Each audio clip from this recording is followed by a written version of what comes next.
Welcome to the Asheville City Council meeting. Call us to order. We are. I just noticed. We'll just start right in. If you could just take a moment and silence your cell phones. If you want to speak tonight and you haven't already signed up, you can at any time go out in the hall and sign up to speak on our agenda tonight. And we have a special thanks to all of you for coming tonight for Sandra's last meeting. Yeah. All right, Sandra's, yay. All right, if you would please rise for the Pledge of Allegiance.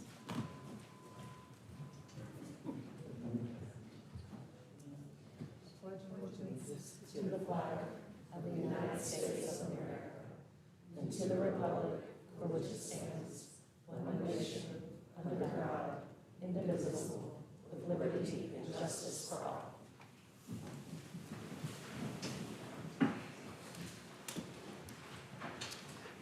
Our first item on the agenda is a proclamation for Sister Cities Month, and I have on here that Jessica Cofield is here. Jessica, there you are. Okay. And Jessica, if you have anybody else?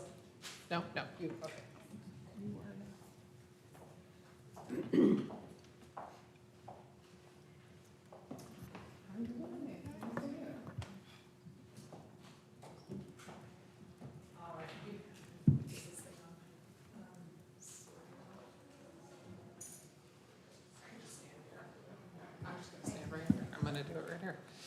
Okay.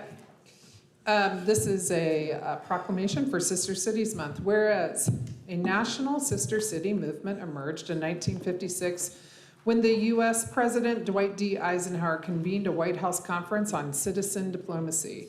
And whereas Sister Cities International helps to further understandings through long-term relationships that enable citizens of paired communities to become directly involved in unique and rewarding exchanges and projects that benefit everyone involved. And whereas since 1990, with its official beginning in 1992, Asheville has established relationships with 7 international sister cities. Thus, we celebrate 32 years of promoting citizen diplomacy between Asheville and our sister cities around the world to further the message of peace and understanding between individuals and communities through the foundation of friendship.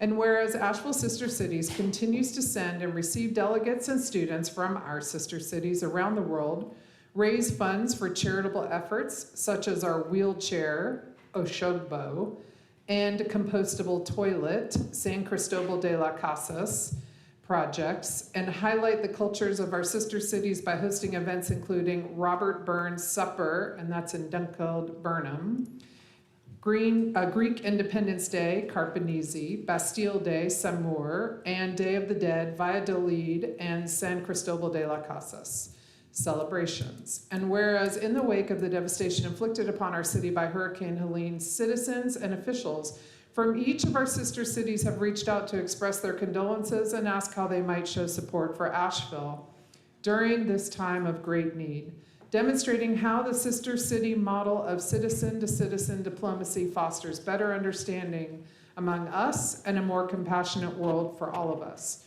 Whereas sister cities will endeavor to build upon these bridges of compassion and continue to provide our Asheville community with engaging educational and cultural events throughout the coming year, highlighting our various sister city relationships. Now therefore I, Esther E. Manheimer, Mayor of the City of Asheville, do hereby proclaim October 2024 as Sister Cities Month. This is retroactive, obviously, in the City of Asheville and commend its observance to all citizens.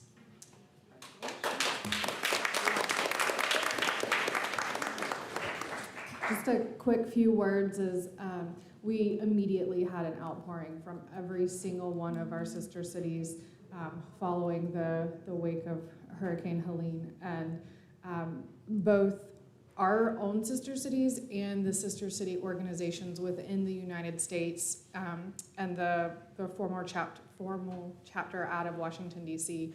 has all offered their support in whatever ways that Asheville needs it, and we are, as everyone kind of assesses what's the current situation, standing by to be able to let them know where our best needs are, and they await that information. So thank you again for Mayor Manheimer for writing this proclamation. Thank you.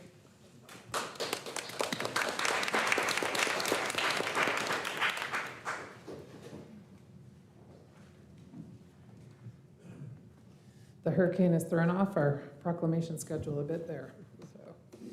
The next on our agenda is our consent agenda. Do I have questions, comments, or a motion to adopt the consent agenda? So moved. This is Sage. This is Kim's second, but I do have questions. Okay, we have a motion, a second, go ahead. The first one was, we brought this up in the agenda briefing on Thursday, but it's under item Y. And my understanding is the reason we can't purchase hybrid buses is there's not a 30-foot bus available. So I was wondering if we could just get some confirmation on if that is the reason we're not buying hybrid buses to reduce our carbon footprint according to our goals. Would that be for Assistant City Manager Rachel Wood? Who's here, or I Jessica. believe that, yeah. Yeah, and when, I know that obviously running our public transit system is so critical for folks to have access to resources and connect to employers and employees, and it's also at the intersection of environmental stewardship, so I just wanted to make sure I was hearing that right on Thursday. Yes, Jessica Morris, Assistant Director of Transportation. I think I heard your question was that there are no 30-foot hybrid buses available on the market anymore. That is correct. So the hybrid buses that we currently have in our inventory, we can't even replace. We cannot, no. There were two transit bus manufacturers that used to make 30-foot hybrid buses, and they both stopped doing so. So you can no longer get a hybrid bus in that size. Okay, thank you, I appreciate that. Thank you. And the other thing is just a comment. As the liaison to the Homeless Initiative Advisory Committee, I just wanted to, on the record, say thank you to the volunteers over the years who have advised on how to better serve our unhoused neighbors, how to improve our systems. Our staff has been actively engaged in moving us from the Homeless Initiative Advisory Committee, which was underneath the city, to a partnership that we can all participate in as a continuum of care. And so I'm a member of the continuum of care. I invite all of you in the room and those watching at home to join me in that continuum of care too. I was at the meeting this morning. The one thing I would say is that if we were to stream the meetings, the more people could engage and participate and stay informed. That was such a huge asset to the members of the HIAC, but also our community. We have a long way to go in addressing homelessness, and thank you to everyone who participated in that way. Okay, we have a motion, a second. Any other questions from council? We do have one person signed up under public comment. Okay. We have one person signed up under public comment, and that is David Greenson. And as Mr. Greenson is making his way to the podium, I'll just remind public commenters, you have 3 minutes to speak. Just watch the lights on the lectern for your signal. Okay. Good evening, council and staff. Hope everybody's continuing to do okay in the aftermath of the storm.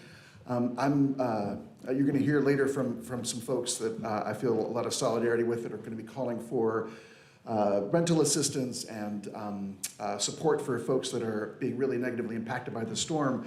And I saw something in the consent agenda that seems like a really tangible first step towards that, which is you have item N, where there is a proposal to defer loan payments for recipients of housing trust fund loans, which seems very sensible that these developers who are developing and have developed affordable housing, get some grace from the city in terms of how and when they're paying back their loans.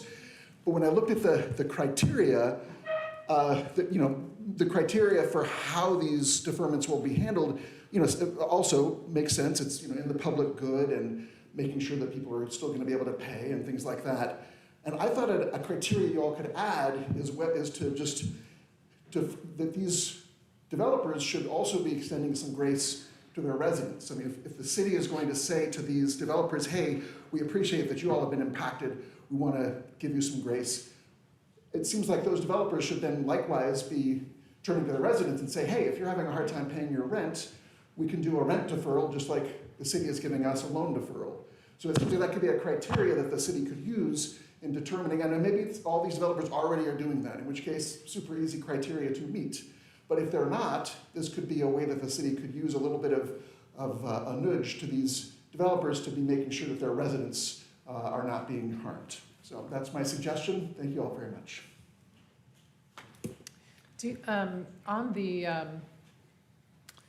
On that note, I just had a question for staff. These are for borrowers under our Housing Trust Fund loan program, so it's going to be typically like Mountain Housing Opportunities or one of these other affordable housing providers. Do we have a sense of who that item would pertain to, other than the obvious? Mayor will ask Sasha to come up to Thanks. respond to that.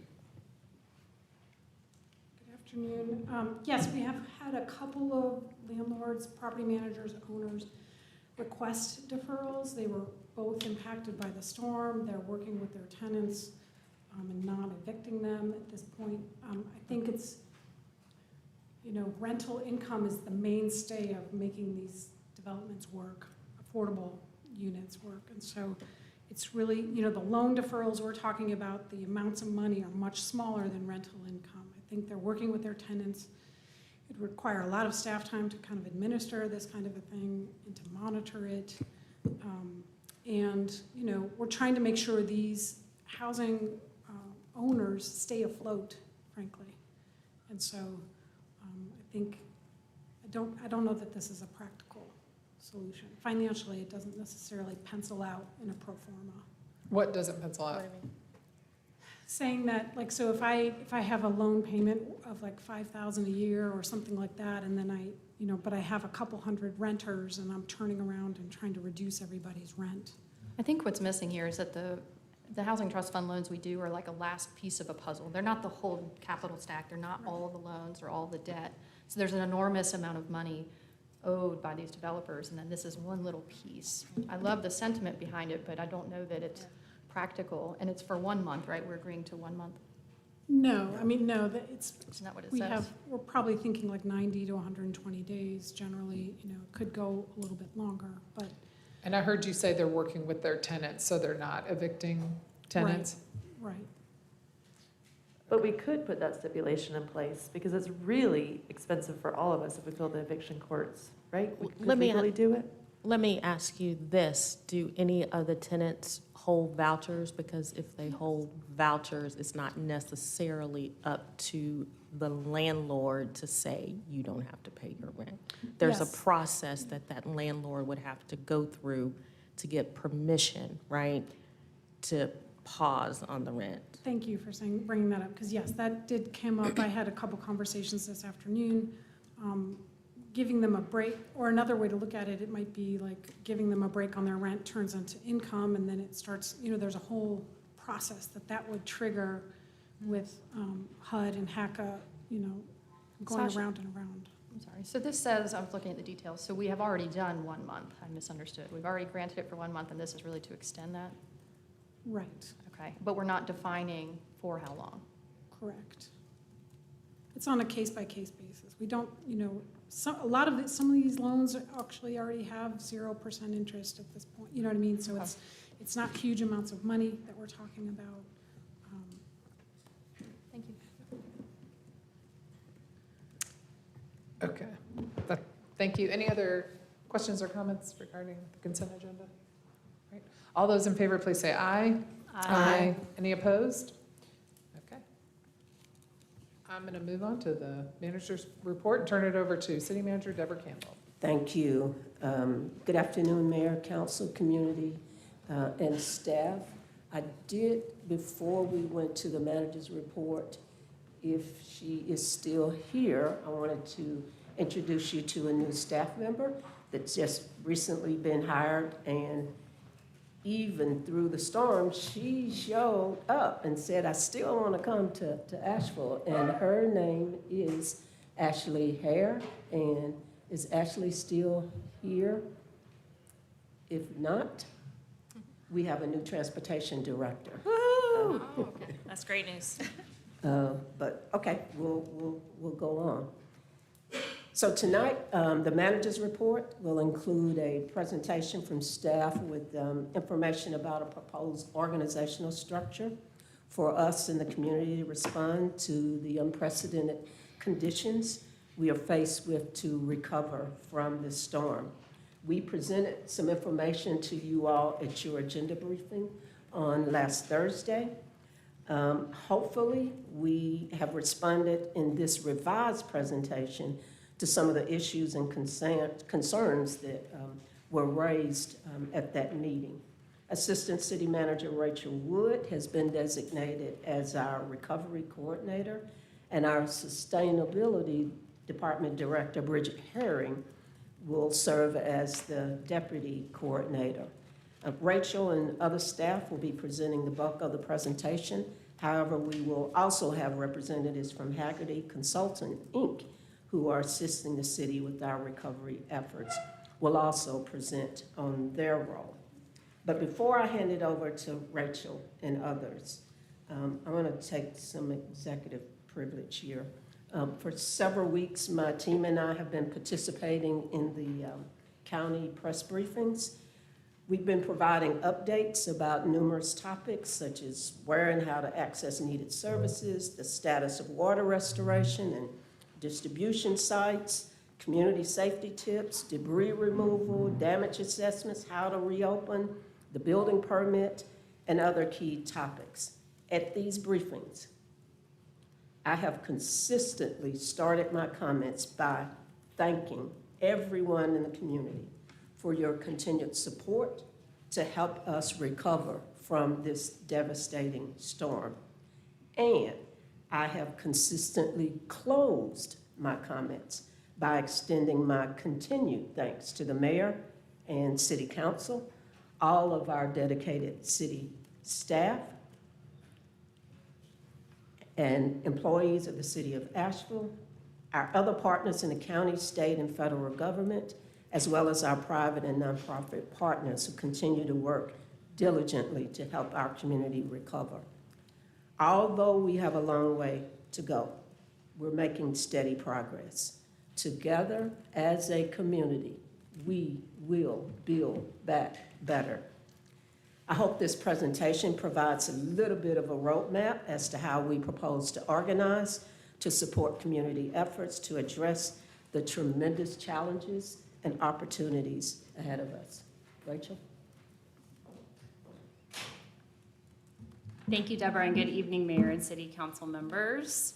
As Deborah mentioned, this is going to really be a continuation of the conversation that we had with you last Thursday, with some more specific information on key updates from a few of our recovery support groups. As a quick reminder, operational recovery frameworks are intended to align with federal and state funding resources to initiate rapid response and long-term recovery processes. Asheville's operational framework and associated direction and input from City Council, as well as the community, will help identify the specific actions that need to be taken to help our community recover. Partnerships through contracted services with entities like Haggerty, who you will be hearing from momentarily, are adding capacity and navigating the complexities of our emergency response and long-term recovery efforts. The operational framework that we'll present tonight and that you saw last week is intentionally referred to as a 90-day recovery framework because it's intended to be dynamic and reassessed regularly to remain nimble and responsive to community needs as well as council's priorities. Our 90-day framework includes recovery support groups, which you'll hear us refer to as RSGs, that have been created with input from subject matter experts to align with immediate needs and state and federal resources. This framework is also closely aligned with Buncombe County's framework. Ongoing partnerships and collaboration between staff, council, state, and federal agencies, as well as our both for-profit as well as nonprofit partners, is needed to help us recover as a more resilient community. So a quick outline of topics we're going to cover today. Similar to last Thursday, you're going to hear from members of the Haggerty team on their role and their collaboration with city staff in the recovery process. The Haggerty team is also going to provide details on key federal and state agencies and their roles in the disaster recovery and response efforts. Then I'll cover some of our recovery framework details and show the connectivity between our recovery support groups and the council committee alignment, as well as the federal agencies that are aligned with our recovery support groups. And from there, you'll hear from our housing, as well as economic recovery and cost recovery, recovery support groups with some key status updates as we plan for next Tuesday's recovery briefing that will be dedicated solely to providing you all with more details on the work that staff is doing in the space of recovery. So with that, I'm going to turn it over to Tracy Phillips with Haggerty Consulting to provide an additional look into the work that they're doing in collaboration with city staff.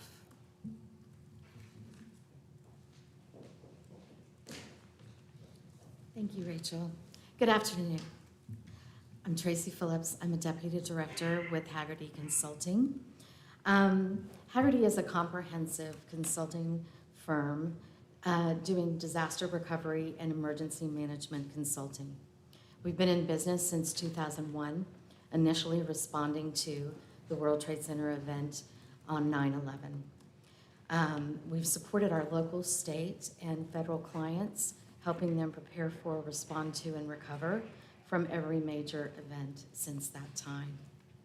We currently operate in 27 states and territories, including North Carolina, South Carolina, and Florida, most recently, supporting response and recovery efforts as a result of Debbie, Helene, and Milton. Haggerty maintains a roster of approximately 1,000 professionals. Of those, approximately 500 are core full-time employees that are specialists and bring expertise in planning, preparedness, response, recovery, and mitigation. We bring that to bear when supporting our clients and their respective communities as they respond and recover. We believe the key to our clients' response and recovery successes are directly related to our program and project management approach to advising, providing solutions, and maximizing federal and state reimbursement of emergency and recovery spending after catastrophic events such as Helene. Success, next slide, please. You got it. You're Do I have driving it? Okay, thanks. Okay. Successful local recovery cannot happen in a vacuum. It's vital that federal and state partners are included in planning for and executing all recovery strategies. Listed here are 4 of the major partners and their programs that contribute financially and/or with technical support. The first federal partner listed is Federal Emergency Management Agency, or FEMA. FEMA provides funding that can be categorized into 3 major areas. The first, public assistance. PA provides grants that reimburses the city for the cost of emergency response activities, debris removal, and for infrastructure repair or replacement. The second is individual assistance. IA administers several programs that provide financial assistance and direct services to individuals and households in the city who have uninsured or underinsured expenses and demonstrate serious immediate needs. The third program, hazard mitigation assistance. They administer programs that provide grant funding for communities looking to protect against losses from future disasters. Probably the most familiar of these programs to you is the Hazard Mitigation Grant Program, HMGP, or 404 mitigation, which is funded by funded by FEMA and administered through the state of North Carolina. The second federal partner is HUD, Housing and Urban Development. Following a disaster, FEMA and other government agencies provide initial assistance. HUD then provides additional support for ongoing recovery through their programs. The main program, CDBG-DR. This is a specific type of funding allocated only after a presidentially declared event, and it helps communities rebuild and recover from a disaster's impact, primarily focusing on low and moderate income areas. The first state partner is the North Carolina Office of Recovery and Resilience, or NCORE. INCOR was established after Hurricane Florence to lead the state efforts in rebuilding smarter and stronger. This agency administers the CDBG-DR and CDBG mitigation programs. Their planning focuses on long-term recovery, incorporating resilience strategies into helping North Carolina communities build back stronger. The second state partner is the North Carolina Emergency Management Agency, or NCEM. They support emergency preparedness, response, and recovery efforts in planning and administering the federal programs. So you'll note here that the FEMA PA, IA, and HMA, all of those programs are funded by FEMA, but they're administered by North Carolina Emergency Management. These are the main partners that help local communities financially and with planning efforts to respond and recover. Next, I'll turn it over to my colleague Sherry, who will talk a little bit about our efforts so far.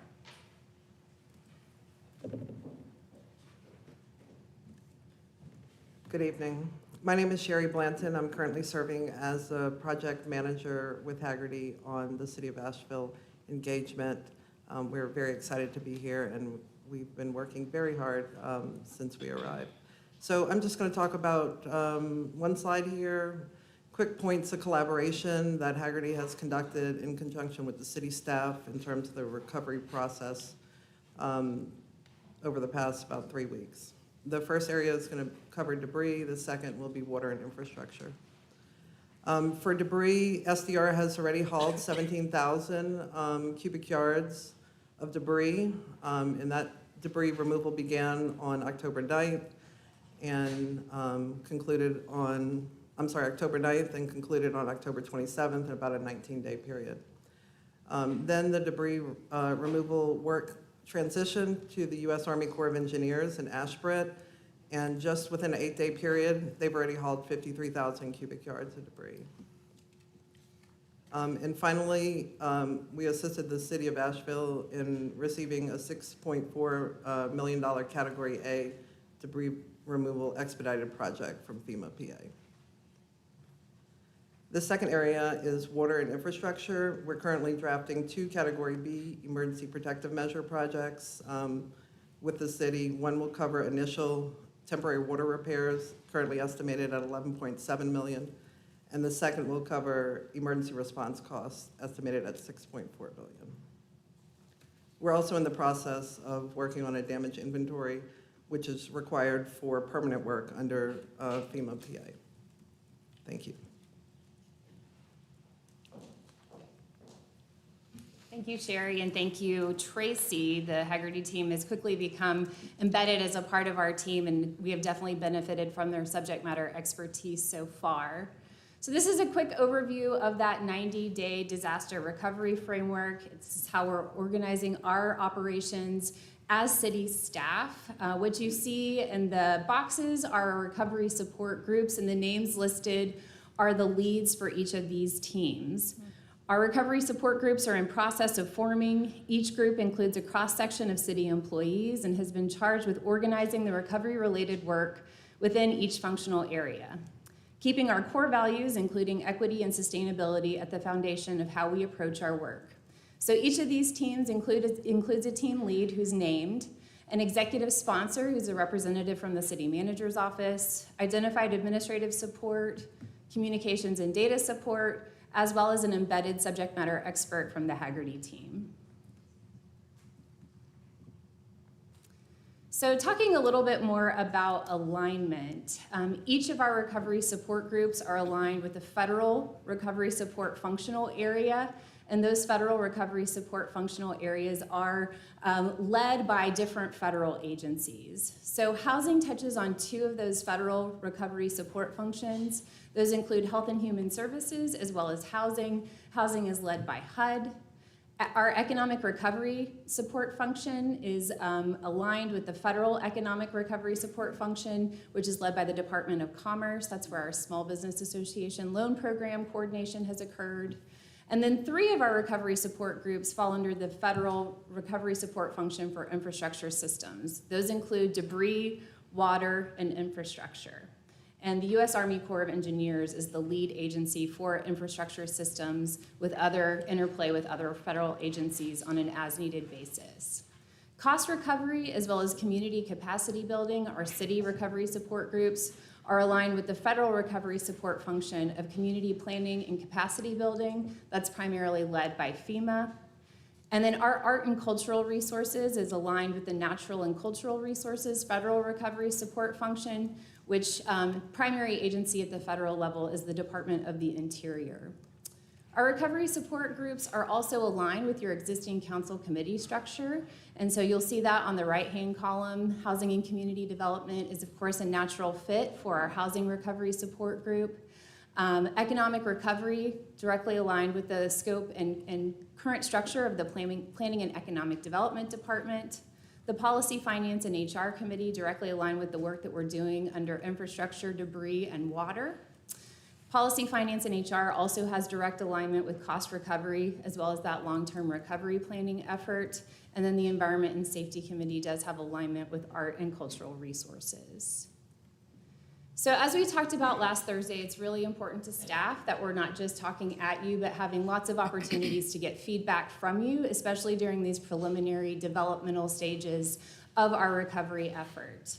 So next Tuesday is our next recovery-specific briefing. Recovery is the only item on the agenda where you'll be hearing updates from our recovery support groups, and then also begin planning for that December 10th work session. That work session on December 10th will be solely dedicated to our recovery efforts as an organization and the interplay with City Council on policies related to those recovery support efforts. We'll also have a briefing on, or I'm hearing the date might be changing, on December 5th. That's our normal agenda briefing, and as part of that, we'll be providing recovery updates to you all. In addition to hearing from recovery support groups, we'll continue that planning effort for the December 10th work session. I've already mentioned the work session. We do also plan to find another time to meet with you all and have a follow-up recovery briefing after our work session with you in mid to late December. Part of that discussion will be preparing for a January retreat with you all, where we anticipate recovery being one of the key topics. And again, we have not yet identified the date for that mid-December recovery briefing or the January City Council retreat. And I do want to note that we do continue to provide City Council email updates on Mondays, Wednesdays, and Fridays, and staff is doing their best to continue to monitor the council question and answer spreadsheet that you all are populating questions to. So I mentioned we wanted to give you all a little more specifics related to some of our recovery support groups and the efforts that they have underway to serve sort of as a primer for our upcoming recovery briefing that we're having next Tuesday. So we'll start with an update on housing from Nikki Reed, who is our lead for our housing recovery support group. We'll then hear from Steph Dahl, who's our lead for economic recovery, and then I'll provide an overview on cost recovery, and we do have Tony McDowell here to answer any questions that I'm not able to answer in that space. So with that, I'm going to turn it over to Nikki. Thank you, Rachel. So Nikki Reed, presenting here tonight as your housing lead for the recovery support function there. So just an overview of some of our staff activities. You heard from Emily Ball on Thursday about how we have coordinated with service providers, with Buncombe County, with other federal partners and nonprofit agencies to secure Gold's Gym as a shelter location through the end of December. So that was a great win that Emily shared at the council briefing. Also, we're collaborating with the COC Shelter Work Group and have identified an alternate location for Code Purple, as we know that that was impacted during the storm, and that plan is now in place. Staff is participating in housing meetings with area stakeholders, including nonprofit developers and other people involved in that space. In our partnership, Mark Matheny from the Development Services Department is on our team, so he is doing the work of performing the initial physical assessments and collecting that data on the damage to structures and city limits. And now we'll further refine that to really look at the housing impacts and how we can use that data to inform our approach. Early on, we were able to secure approval from HUD for waivers, which enabled us to have more flexibility with our existing federal CDBG funds.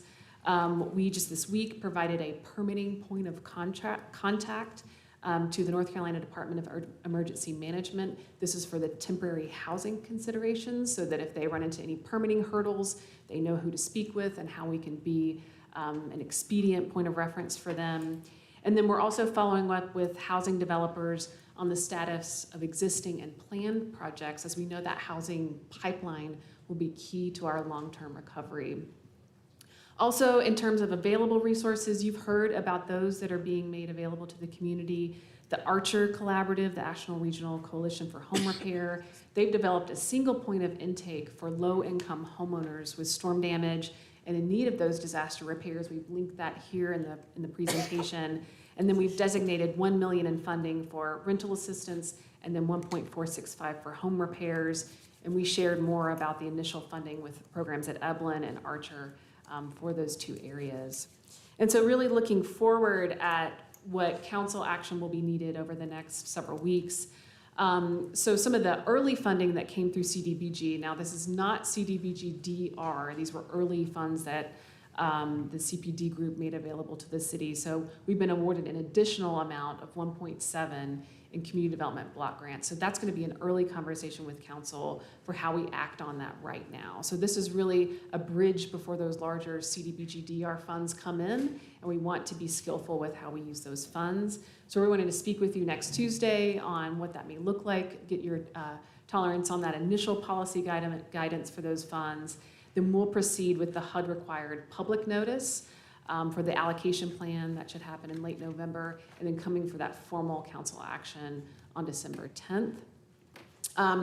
Going back to a little bit about what we talked about with home repair, so the lens in which we proceeded there is we wanted to collaborate with agencies early on so that we understood any hiccups that they encountered with how to accomplish home repair during this time. So this policy discussion that we want to bring forward is really about liens for disaster-related home repair. So typically when we make home repair investments, it's often the standard case that both the city and the county provide liens on those properties. So the consideration that we want to bring forward to you in the coming weeks is around whether or not we should look at liens for this type of emergency assistance, right? So sometimes homeowners will actually refuse assistance based on that lien requirement. So we're wanting to really test the policy options that we may have to either reduce or eliminate that requirement with this source of funds. And then lastly, we hope to come back to council to share more updates on the funding and the progress for those allocations for rental assistance and home repair that we've already talked about. So a lot of good work going on, and we look forward to the continued collaboration with council around that. With that, I believe Stephanie will be on deck for the next slides.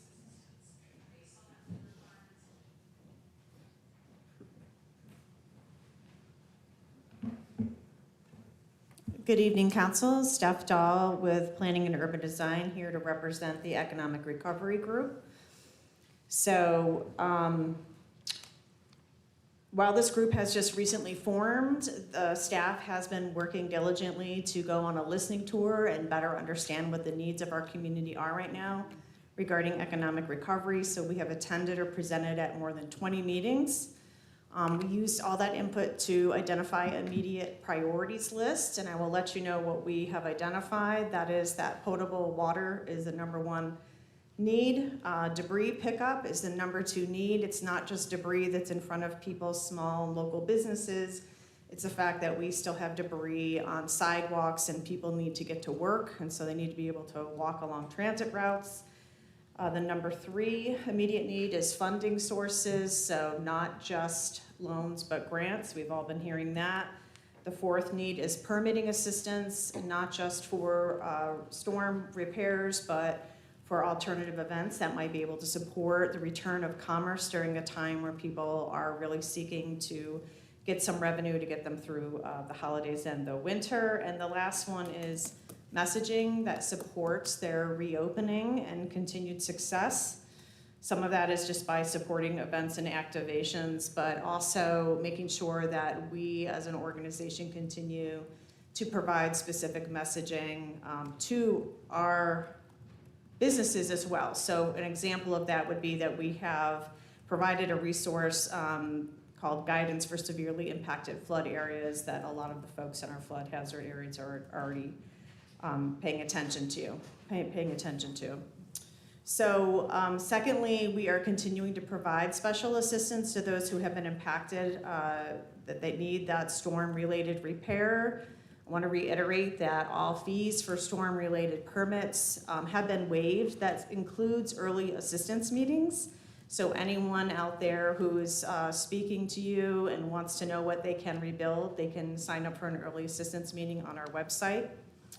We have completed all of the commercial building assessments in the flood hazard area for FEMA. This is a really important milestone. It allows us to understand the total amount of damage and be able to assess our current ordinances.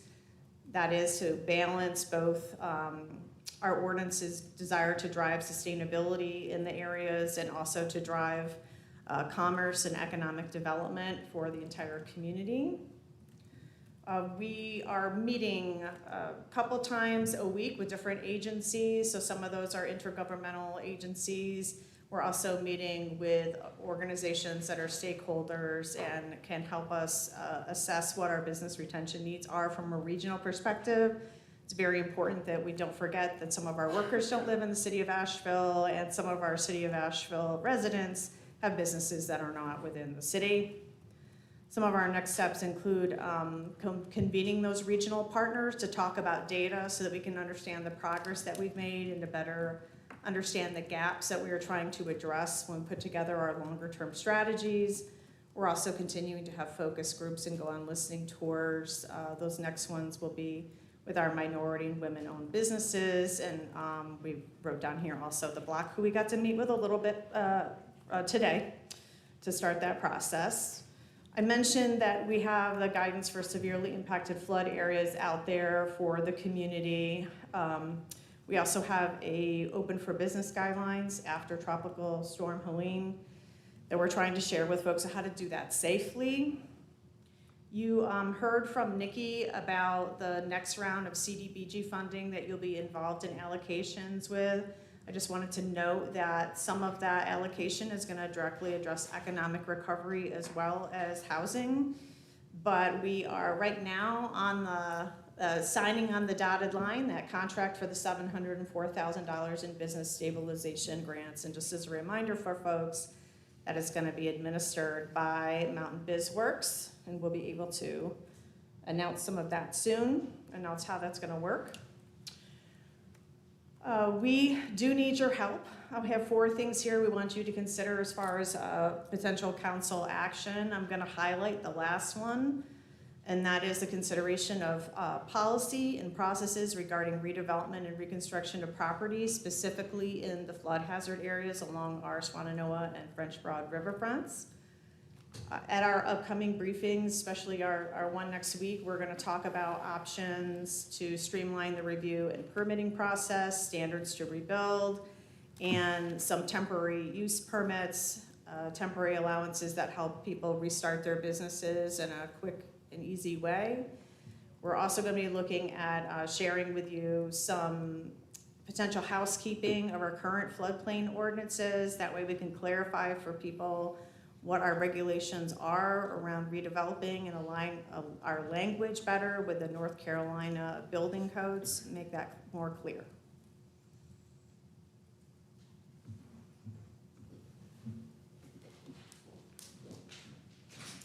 Thanks, Steph. And just a quick overview of some of the cost recovery work that's been underway really since the storm hit. And I will note, while the group is still forming, cost recovery efforts really have been underway since day one. Starting really the second week after the storm, we prepared our first funding request letter that was submitted to Senator Budd, Senator Tillis, as well as Speaker Johnson. I believe the mayor distributed that letter during a tour. That request was for $1.36 billion in federal aid.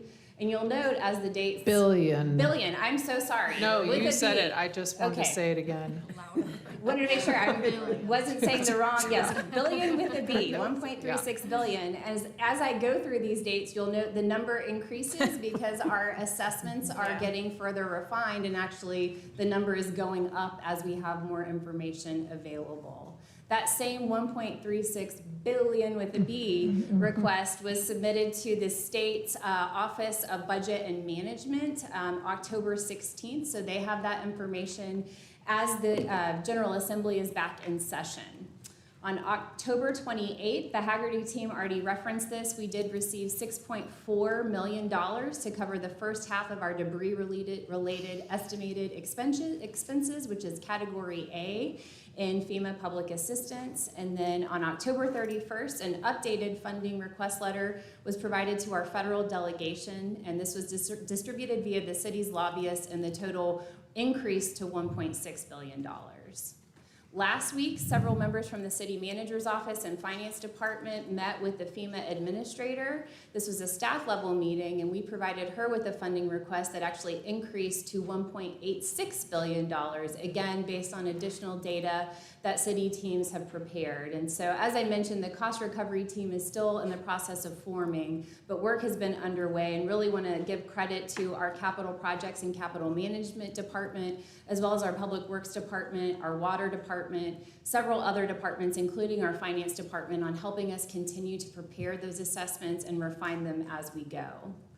Ongoing, we're going to continue to update those financial impact projections, and staff and Haggerty have a goal to submit our initial emergency protective measures, that Category B funding request, by November 27th. So we are moving really quickly to make sure that we can get the resources that we need back to support our infrastructure and our community's recovery as a whole. Available existing resources include that damage assessment spreadsheet that, again, staff continues to refine, and we continue working with our Haggerty group to recoup those disaster-related expenses so that we can get reimbursed. We mentioned this Thursday, but as much as you are able, we are asking that City Council continue to communicate resource needs to our state and federal elected officials, including the expedited adoption of all measures to ensure full funding for ongoing disaster relief, including those agencies and programs, providing direct support to disaster survivors and small businesses, provided through agencies including but not limited to FEMA, the Small Business Administration, and that Community Development Block Grant Disaster Recovery Program. So there will be additional asks and additional updates related to cost recovery provided during upcoming recovery briefings, but did just want to give you all a snapshot on some of the work that has been underway. The letters that are referenced have been provided in previous City Council update emails, so you should have access to all of those. If you need assistance finding that information, I'm more than happy to share that with you. So in closing, just want to reiterate that our operational recovery framework is aligned with federal and state resources. Our operational framework and associated direction and impact from you all, as well as the broader community, will help identify the specific actions that are needed to be taken as our community recovers. Partnerships through our contracted services, including entities like Haggerty Consulting, help add necessary capacity as we are navigating the complexities of our emergency response and long-term recovery efforts. The operational framework that you reviewed today, as well as last Thursday, is intentionally referred to as our 90-day recovery framework because it's intended to be dynamic and reassessed regularly. Our 90-day recovery framework includes recovery support groups that have been created with input from subject matter experts to align with the immediate needs and state and federal resources that are available. And then ongoing partnerships and collaboration between staff, council, state and federal agencies, as well as our nonprofit and for-profit partners, are going to be key to ensuring our community recovers more resilient and stronger in the outcome and aftermath of Helene.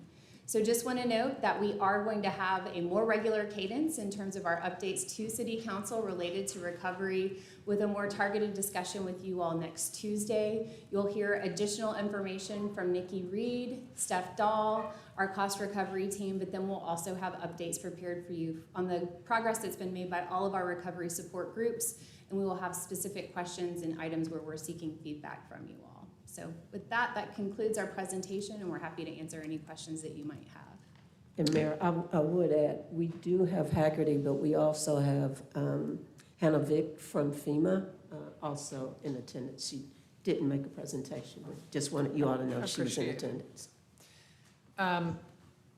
Thanks, Rachel. And thanks to Haggerty and FEMA for being here. Hannah, I know you're putting up with me send you emails and things like that. So So we talked about in our agenda review on Thursday about having a regular cadence of updates, what I call briefings, for the council as we move through the 180 days of the first 180 days of the disaster, to kind of bird dog all of these, they're kind of more transactional administrative recovery pieces, debris pickup, all these sorts of things. So I appreciate that.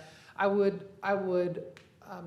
personally like to see blended into those briefings information about our park recovery, the state of our parks. What's your assessment about the state of our parks? What's the thinking around what we're going to do about the parks? Which ones are going to be prioritized? Parks that we lease, like the ABYSA soccer fields, we have a lease agreement with them. They're supposed to repair damage to the parks. We have a golf course. These are all city amenities that people enjoy and use and are going to be very interested to understand what our plans are in terms of cleaning them up and getting them usable again, what the costs around that are, what the, we might have an opinion about, don't do the dog park first, do the skate park, whatever. I don't know what it might be, but we might want to weigh in. And understanding the ability to recover all the funds to be able to fix that. For example, I already got an email today, someone saying, don't spend $7 million on the golf course fixing it. However, it's my understanding we'll be able to recover these funds. So we do want to fix everything we can possibly fix if we have the opportunity to recover the funds. Likewise, it would be helpful to me to have a good assessment of our water system and how this storm is changing our capital needs plans going forward, and then where there are opportunities for the council to advocate for additional funding to be able to build in resiliency measures. I'm just giving that as an example. I'd like to hear about greenways and sidewalks and streets and bridges, things that are within our purview, things that are not. For example, traffic is horrible right now in Asheville. It is one big giant traffic jam in Asheville, and that is because we have Swanee River Road closed, we have Highway 70 closed, we have all kinds of areas of the city that you can't get through that people are normally used to using, and so everyone has to get out on the highway. Maybe we need to have a briefing with our DOT partners to understand what streets in the city they're prioritizing. So I'm just kind of rattling off a whole list of things, but in my vision of how our council is integrated into the immediate 180 days and sort of wrapping our arms around this work that I know you all are restructuring the whole staff and you've got eyes on it, that would be vital information to be sharing with the council, which in turn you're sharing with the community.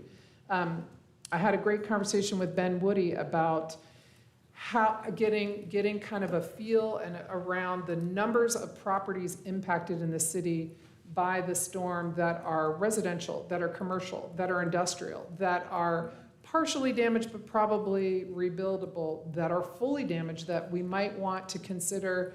I'm just saying we might want to consider in a buyout program. What are properties that would be appropriate in a buyout program? I know we have maps and we have kind of an assessment. Are we talking about 30 parcels? Are we talking about 300 parcels? We just need to have some data points around this so that we can fully understand the impacts of this, and then build that into eventually a long-term recovery plan. So how's that going to look from a land use standpoint? What about, we know flood maps don't get revised immediately, but what does that mean about rebuilding efforts?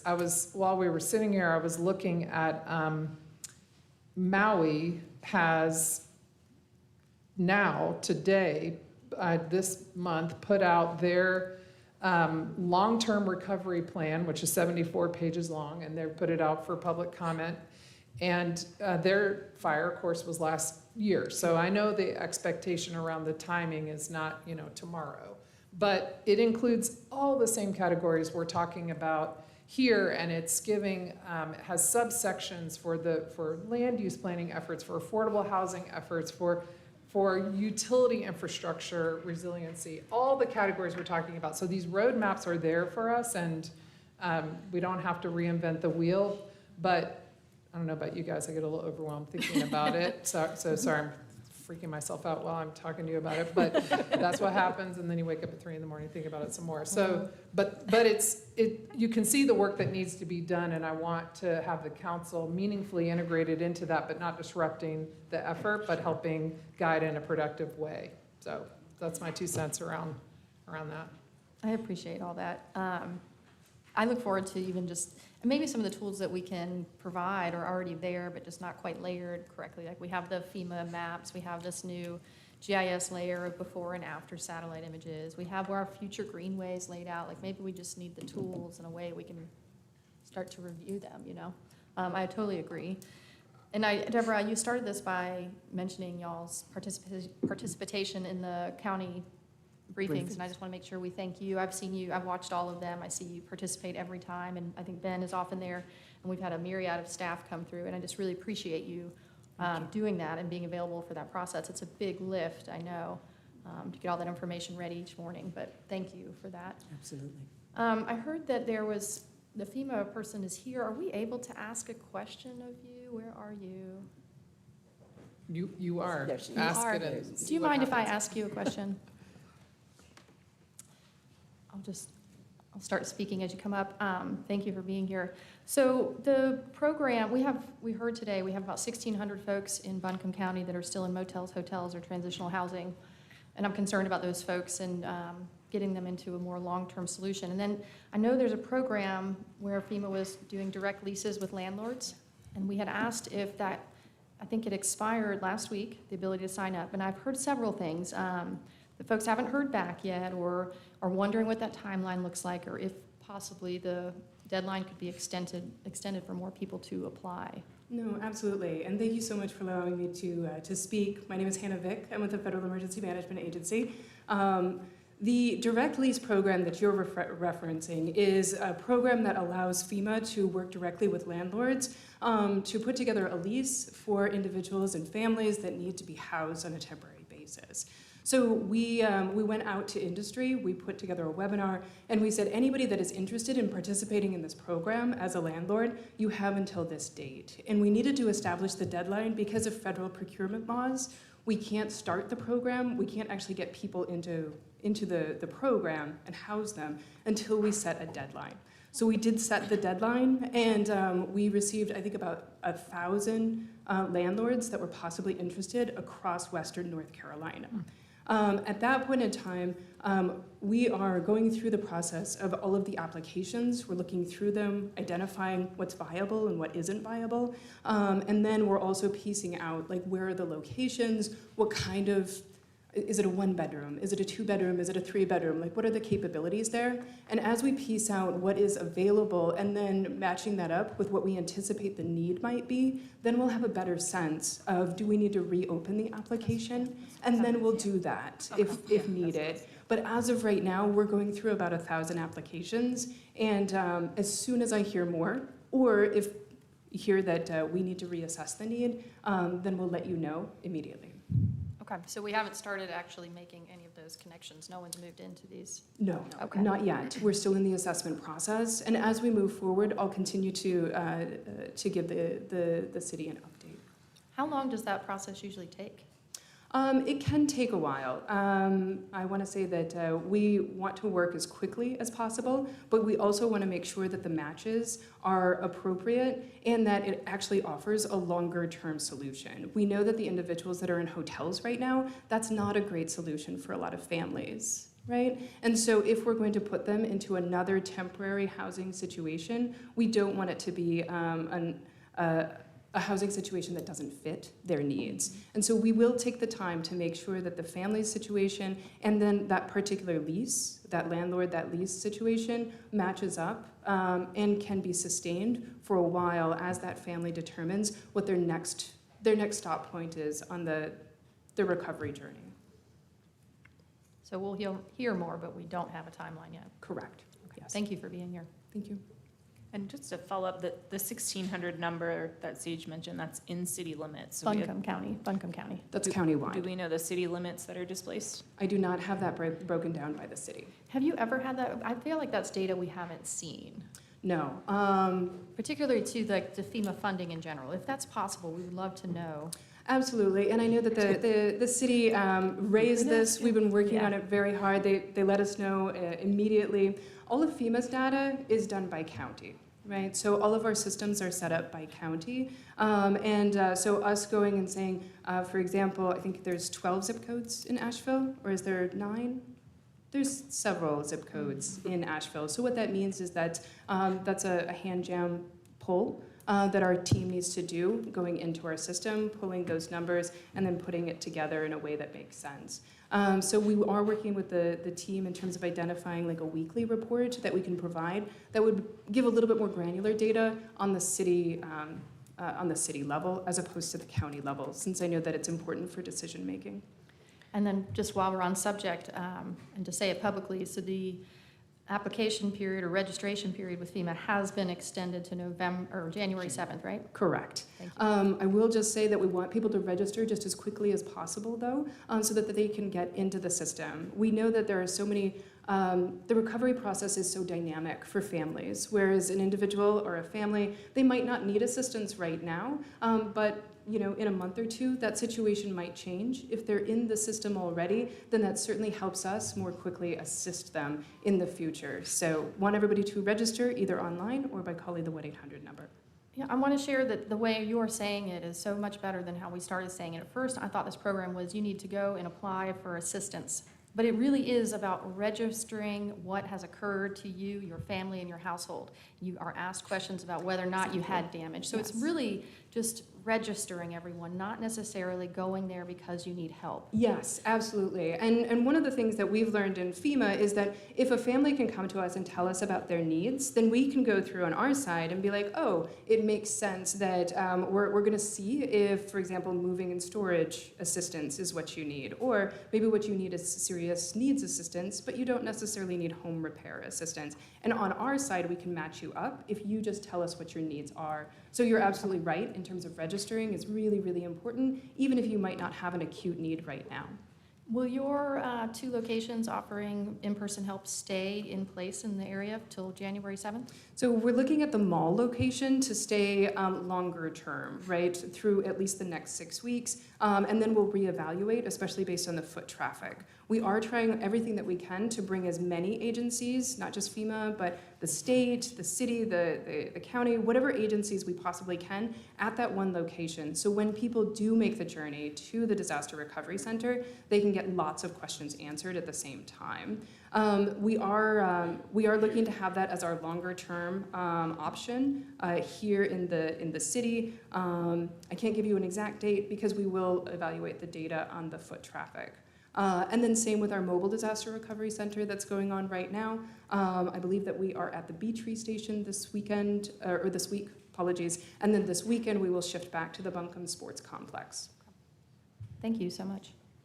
I really appreciate having the transit accessible location at the mall. I know there were a lot of folks who couldn't make it to the other locations. And I'm so glad And you also brought I that heard up. that Yeah. like there's a concern about moving the location if it doesn't have a lot of traffic, but moving the location more can add confusion. And so thank you for having that location be accessible. Absolutely, thank you.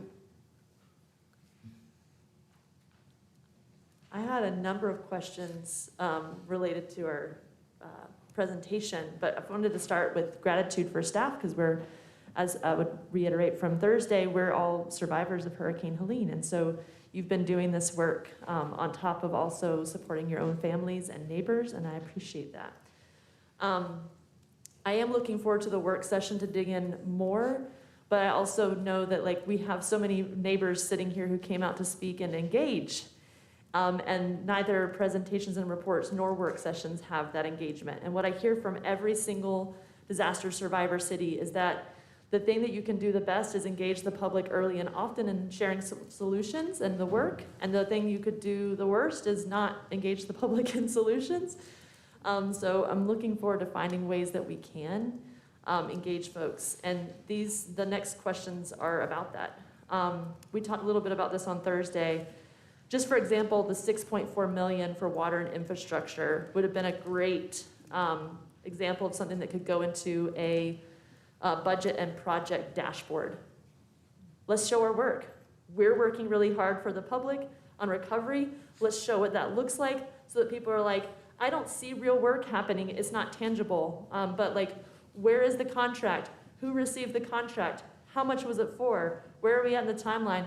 The farther and farther we get away from when that money lands in our community, the harder it is going to be to make a dashboard, because we're going to create our own backlog of work and it'll be really hard to catch up. So I just wanted to say that that's one of the ways we can engage the public, is by informing them. It'll inform us, and that we won't be asking questions like this one over and over again. Another one is around equity. We talked about this on Thursday, and we hadn't had any mention of equity, and I know it's our core value, and I just wanted to say thank you for answering that today, and how our council committees are going to be engaged. I think I was surprised that environment and safety had so little on its docket, and I had hoped to see more.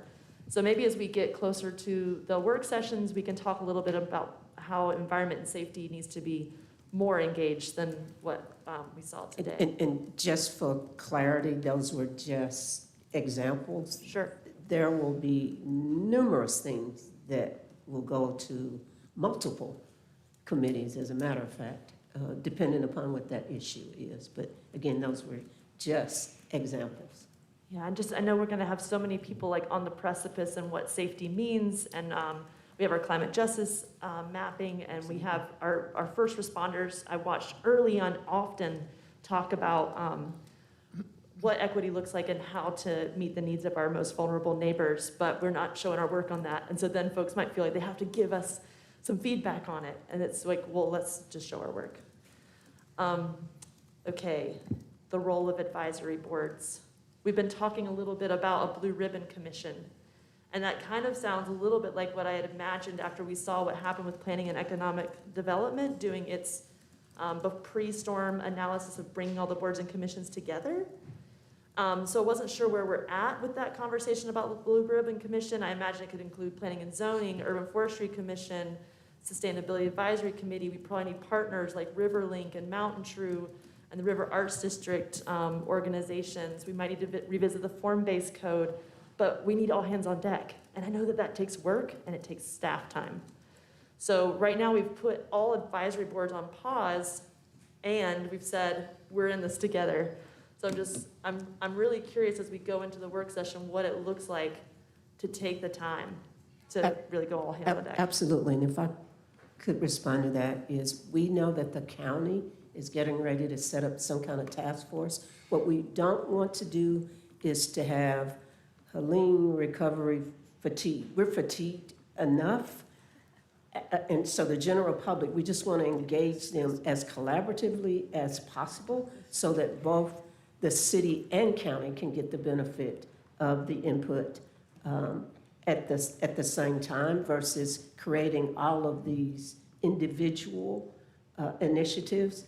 The city's doing this and the county is doing that and the other towns are doing this. So we're trying to do it as collaboratively as possible, but also the advisory boards, we hope, will come on as we are engaging the council committees so that we understand what is the work from both a strategic and a tactical perspective and a priority perspective. What should these advisory groups, what do we need their help with, like ASAP? I really appreciate that. I know one of the things we've been talking about with the input on realignment is making sure that we're sending out our asks of what the folks can bring back to us. And then the last thing that's on my list is solutions for rental assistance. We saw the figure 1 million up here again, but we've only released $500,000 according to the information that we had on Thursday, which means we still have $500,000, and the eviction courts were back today. So I am curious. We know that there are backlogs and clogs in getting the funding from groups like ours into the the hands of renters so that they don't have eviction notices. And that ripples into our economy because in a lot of ways FEMA will pay to relocate you, but they won't pay to stay.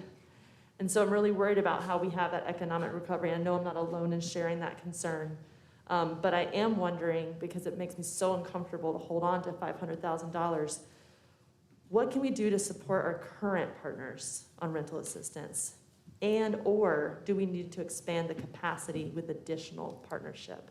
And a couple of things, as I can recall what Nikki was saying on Thursday as it relates to this funding, is if we feel and see that there is a need, we will come and ask to release that funding like as soon as possible. So it's not like we're saying you can't get access to these resources. We are just saying here is a partnership that we have established. There may be other groups that come that can also administer those funds. So right now we're just trying to figure out order of magnitude. What is the demand and the need? And as the need grows, we definitely will come back and request, we're seeing the need for this 500,000 like now. As someone who's volunteering on the forms being filled out, the need is very clear. So how do we move but the the money? agency that also has to administer it, we also have to assist their capacity to get the funding out of the door as well. I mean, you've heard that from FEMA, you've heard that from a number of entities, understanding order of magnitude and then going through the process and dispersing the funds. So did Evelyn Charities say they couldn't handle more than 500 right now? Nikki, you want to? One important thing to remember about some of these agencies is their deployment. Evelyn has a 30-day turnaround. So we're going to hear from folks, I assume, about eviction, protections and so on. So I think it's because the way it's working in the community, there are basically faith organizations that are giving money for rent quickly. And then there are other organizations and foundations that are able to give out money, but there is so much paperwork and delay and meeting with landlords and getting landlords to sign things and turning it back in and getting it approved. There's a delay. And I think that's what Kim is really getting at, the bureaucracy of it all, and how is there anything we could be doing to get money into the hands of people that need it right now, because there isn't any kind of eviction protection or anything. And I know that's not necessarily going to be our funds. When we met at the last council meeting, we had $2.5 million come back in that was originally for the Deed Review project, but it has limitations because it was bond money, so it only helps a certain pool of people and it has to be administered a certain way. There's a lot of that. Unfortunately, as much as I wish it were the case, it doesn't look like we're the master body for the easiest process or fastest process. It's almost like, I don't know how we can rally more faith leaders or more organizations that can be more agile in this, but it doesn't seem like our funds can get into the hands of people any quicker than what is being done. I think these are great points, and I really appreciate that attention to what we see happening, which is kind of like a bottleneck. Like, as the need is so great, it is clear that some of our existing agencies, while they're trying to staff up and be able to meet that need, that's really our strategy with, let's see if we can get money immediately available, and then let's be really strategic on what to do with the rest. So, and we're really, working in partnership with the other staff and my team to think about, should we consider a more collaborative approach? Should we consider a COC model where we're now reaching out with a collaborative group of partners that provide rental assistance so we can hear what's happening on the ground, hear who has capacity to do what, and then hopefully make some decisions rather quickly with that $500,000 that's still in hand to really help meet the need. But it is definitely true that it takes time, and there's a capacity issue with really meeting the enormous need. But we're certainly attentive to that and wanting to move quickly when we have the right options to pursue. Nikki, while we have you up here, I know you had a call today with Beacon. Tell us a little bit about what that is. What I understand is Beacon's really an informal coalition of people that serve in this space. So in the rental assistance space, whether it's utilities, direct rental payments, et cetera. So it's a lot of nonprofit service providers as well as staff from Buncombe County, but they really serve to have a keen understanding of what the needs are and be able to help us understand what worked really well during COVID for rental assistance, for example. Because some of what we're hearing that worked well in COVID is not having caps on your rental amounts per household. Other things like that, that as we not only just agree to fund an agency, but what is actually going to meet the need to have a sustainable approach. So it's not as if perhaps households are coming back every month. We can start to think about how to design that funding program to really meet the need skillfully. So when you had, and have you had a chance also to talk with Evelyn in the last week or so?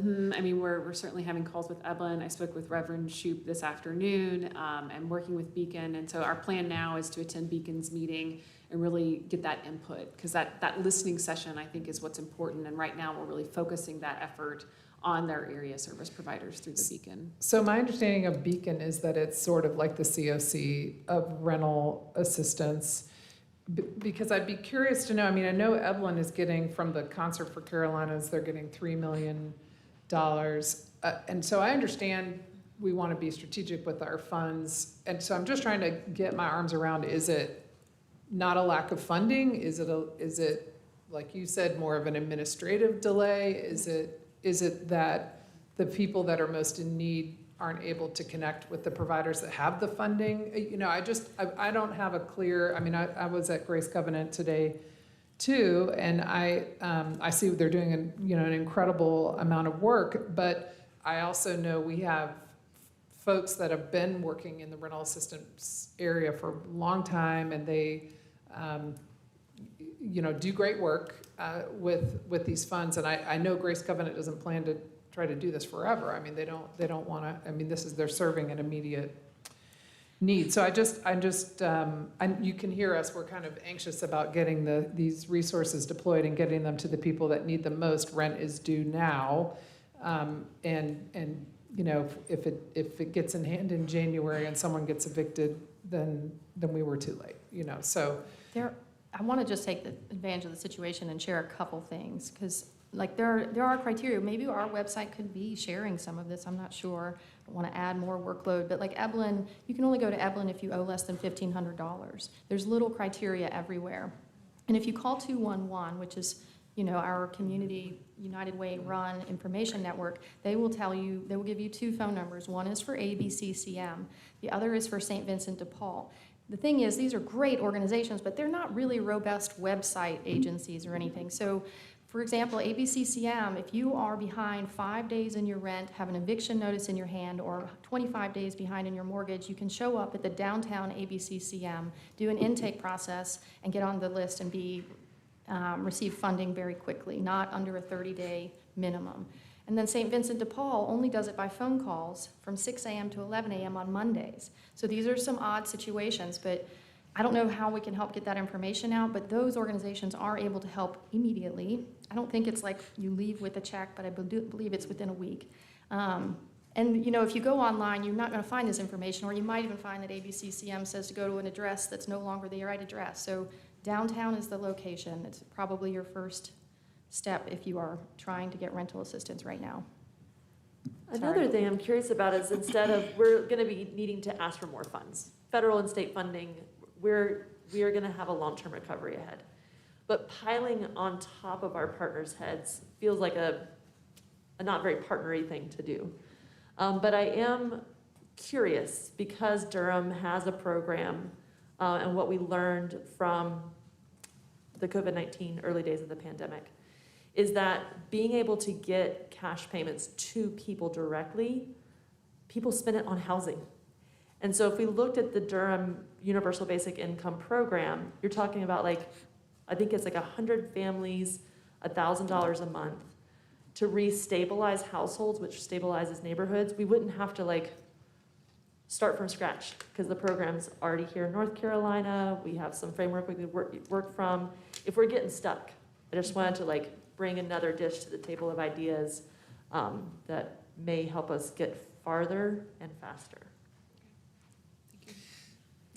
Nikki's like, okay. Work magic, Nikki. I'll get Work right on that.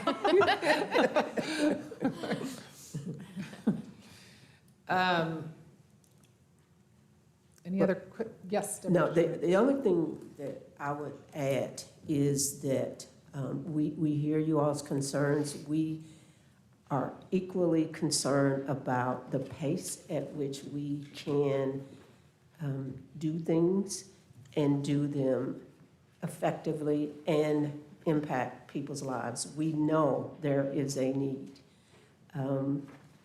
But we also know that we have a fiduciary responsibility to manage these limited resources in the best way that we can and be as impactful as possible. We're not paralyzed by analysis and all that. We are doing our best because we as a city organization are not the entity. We're not geared up to do a rental assistance program. So we have to depend on a partner. And the partners that we have out in our community today, are working as fast as they can and at capacity. I just heard at the briefing today, FEMA is hiring, and I mean, everybody is hiring. They are hiring local people to help them with their program. So that's the kind of environment that we are in. Again, we will work as expeditiously as possible, and we will keep you all updated as part of these briefings, and we'll look forward to further direction. So thank you all for the time. I know it took way more than we are accustomed to in terms of managers' briefing, our managers' reports, but appreciate your attention. Thank you, Deborah. Two more things. For the briefings, one thing to add to that, since you brought up the issue of money, is our projected revenue losses. I know, I think our current estimate is around 17 million so far this year. And when you have that's all, so that's sales tax, fees, utility billing that we're not, going to be sending out, parking decks, parking fees. So, council's grimacing because they know that 1 penny on the property tax is 2.2 million, something like that. Anyway, Tony, it's probably more, but so that's significant. So, we are going to try to recover as much of those losses as possible through all of the avenues that exist. I do think that as part of our briefings, we need to be continually updated on our projected revenue losses so that we do not have a situation where we're entering the budget season thinking we've got money, because we are definitely going to have an even bigger challenge than we did last year. And last year's budget cycle was quite a struggle. And I'm just going to take this opportunity to say I told you so on fund balance, but I'm going to let that lie for now. But anyway, that that is a big deal. And when I was at this conference Friday with the Western North Carolina cities and counties impacted by Helene, there are a lot of local governments who can't even cash flow the cost of repairs, even though they're going to get reimbursed. We are lucky enough to have, for the time being, enough money to cash flow our costs until we can get reimbursed. But that's a major challenge. So speaking of money, You were right. I was totally right. Yes. But speaking of money, I had a discussion with a fella in Louisiana who was the governor's appointee right after Katrina and doing their recovery work. And I'm exploring a lot of this in my role for the incoming Josh John administration in the transition team, which is a brief period through the end of December that I'll do this, but I'm there to think about what recovery looks like from the administration's standpoint. This is such a difficult area to work in because we're not used to it. We don't have experience with it. We have to rely on experts who can help us wade through all of the regulatory world that is around disaster relief. But there are a lot of opportunities to get discretionary funding from the federal administration that exists. And so we've got to harness all of that. To that end, we're going to go with a delegation up to Washington next week to make that ask. And today, me along with some staff, were just on a call with the White House, along with some of our state folks, to emphasize the need for recovery dollars. So there's kind of the piece where there are opportunities to get the administration to lower our cost share for FEMA down to 90-10 rather than the default of 75-25, and then all kinds of other revenues.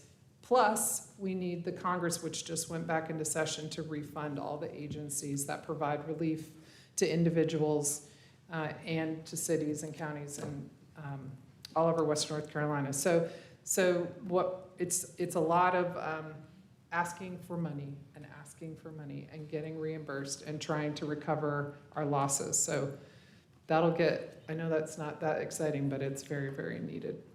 So that'll be my job and our job and everybody's job. I'm really glad you'll be there doing that job. Thank you.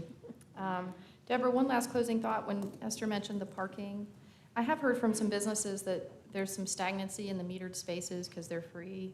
And I think we have like 750 or something. I was just Googling it. It could be helpful to turn the meter charging back on. I don't know if that's a staffing issue, but then leave the decks free, just to keep people, moving Exactly. and visiting businesses. I've heard from that kind of side. Yeah, we're hearing from both sides. Yeah. We're hearing from, we need free parking. It needs free, yeah. On the street, and you're right, it is a balance. Yeah. We will take a look at this toward the end of the month and then see if we go into the holiday season, because that's truly when we need the churn in terms of people who need long-term spaces need to go to the parking garage. Right. And free up the Thank you. metered parking. Thank you all again. Okay, we are ready for the general public comment at the end of our agenda, and I'm pulling that up. And by the way, is our there- finance director said, yep, Mayor, we don't have any money. So it's confirmed, we do have Yeah. money. Yeah. Mayor, I wonder, And it looks like 17 a is lot the of these number. comments are around 17 million is the rental number. protections. Are you able to maybe, before we start listening to folks, give us a little briefer on how and who can do an eviction moratorium and such? I'm looking at Brad. He looks like let's let, I know we got a big shuffle with folks. What was the question? So what Sage was saying is that we have a lot of folks signed up to ask us about eviction moratorium and rental issues. I think on the eviction moratorium, Brad, you might be able to tell us more, but I can share that I understand from our state senator, Julie Mayfield, that an eviction moratorium, of course, is not within our authority to be able to do that, but it is within the governor's authority with the consent of the Council of State. That's what I understand. So, and I don't have any sense of whether or not there is a willingness to do that. I do think one of the challenges with it is, of course, during COVID, when it existed, there were also resources for the landlords themselves, which don't exist in this situation, unfortunately. But Brad, if you want to add anything to that. Yeah, certainly, Mayor. And let me say, I think you covered some of the primary points. It is crucial to note, as you have said, that in North Carolina, local governments such as the city of Asheville or the county have not been empowered, like you may see in cities in other states, to implement a moratorium on evictions. So this city council does not have that legal authority, unfortunately. What has happened in the past, and as Mayor mentioned, we saw this during the COVID pandemic, was that the state, through the governor's authority, implemented such a moratorium. There was a lot of details in that were slightly different than what we're dealing with now. You're talking about during COVID. During Yeah. COVID, that's exactly right. I will mention that what we can do and what we have been doing is, along with our other lobbying efforts for funding reimbursement and other programs of assistance, we've continued to push the narrative that an eviction moratorium would be helpful if implemented at the state level. So that is one of a litany of things that we have been asking the state for, to keep them aware of that request. That may be about as much as we can do, given the limits on our local power, but we're going to continue to push that narrative. So during the pandemic, where did financial support for landlords come from? A lot of that money actually came through the federal program, the ARPA program, and a few similar ones. So that money was generally coming from the federal government, flowing down through the states in order to provide that assistance. So what we are seeing here is a lot of the common post-disaster funding, but it doesn't necessarily include that very specialized thing that we saw during the pandemic, which was unique. Is that something we can lobby for? Absolutely. We continue to ask. I'm doing a lot of asking these days for anyone who will listen, for money, resources, and support at all levels of government. So we are working on a collaborative approach. It is incorrect to say that you just talk to the state or just talk to the federal government. You talk to them both. And in fact, this city council engages 2 separate lobbyists, one specific to the state and one to the federal government. We have connected those so that they are coordinating their efforts as well, along with the lobbyists from the county and other entities, so that there is a collaborative approach about these specific needs, and we can try to come up with ways that those branches of government can work together to provide the funding that we would need in order to have programs like that. Okay, that was a good introduction. Now we're going to move into general public comment, and each speaker will have 3 minutes to speak. Please watch the lights on the lectern.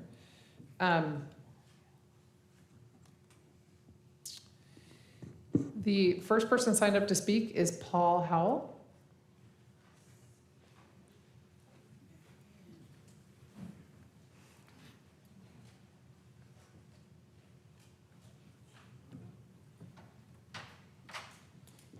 Good evening, Mayor, Vice Mayor, Council, City Attorney, City Manager, Assistant City Managers, and the super glue that holds everything together, my girl Maggie.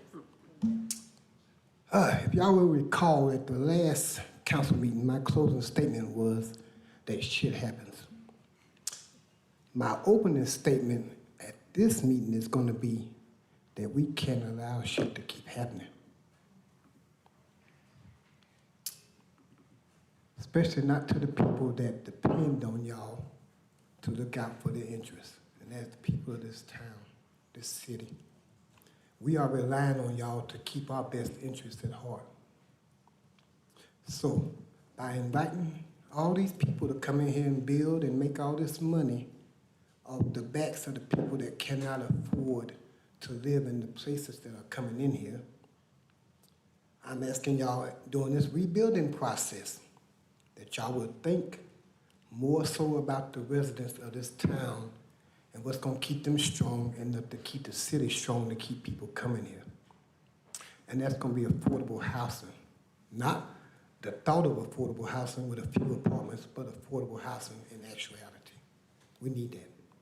I'm not going to take up a lot of time.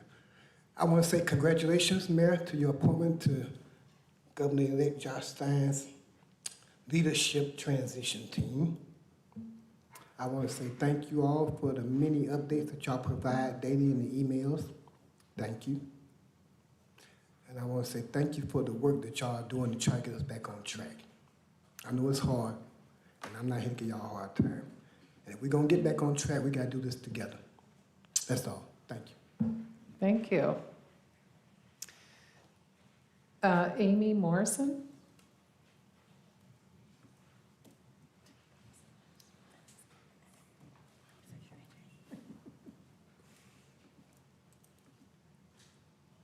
No? Oh, okay. Elizabeth Tyndall?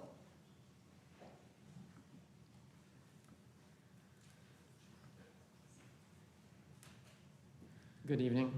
I'm here to ask for, or to spread, more like to bring awareness of the issue that I'm sure all you're aware of regarding rent. That was like the majority of the meeting.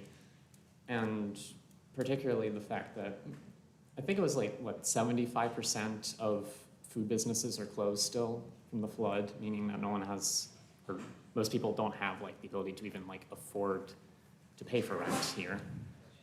And people are starting to leave. I think about like 25% of the food industry workers have left city of Asheville.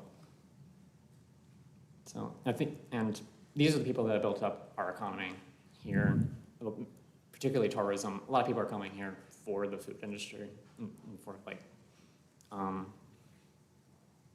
beverages. I'm sorry. And you know, the people of Asheville need protections and security for their housing in order to continue their great work to keep our city afloat and our economy strong, and to recover from the disaster that was Helene. I don't really have anything else to add. Thank you very much. Wolfie Lane.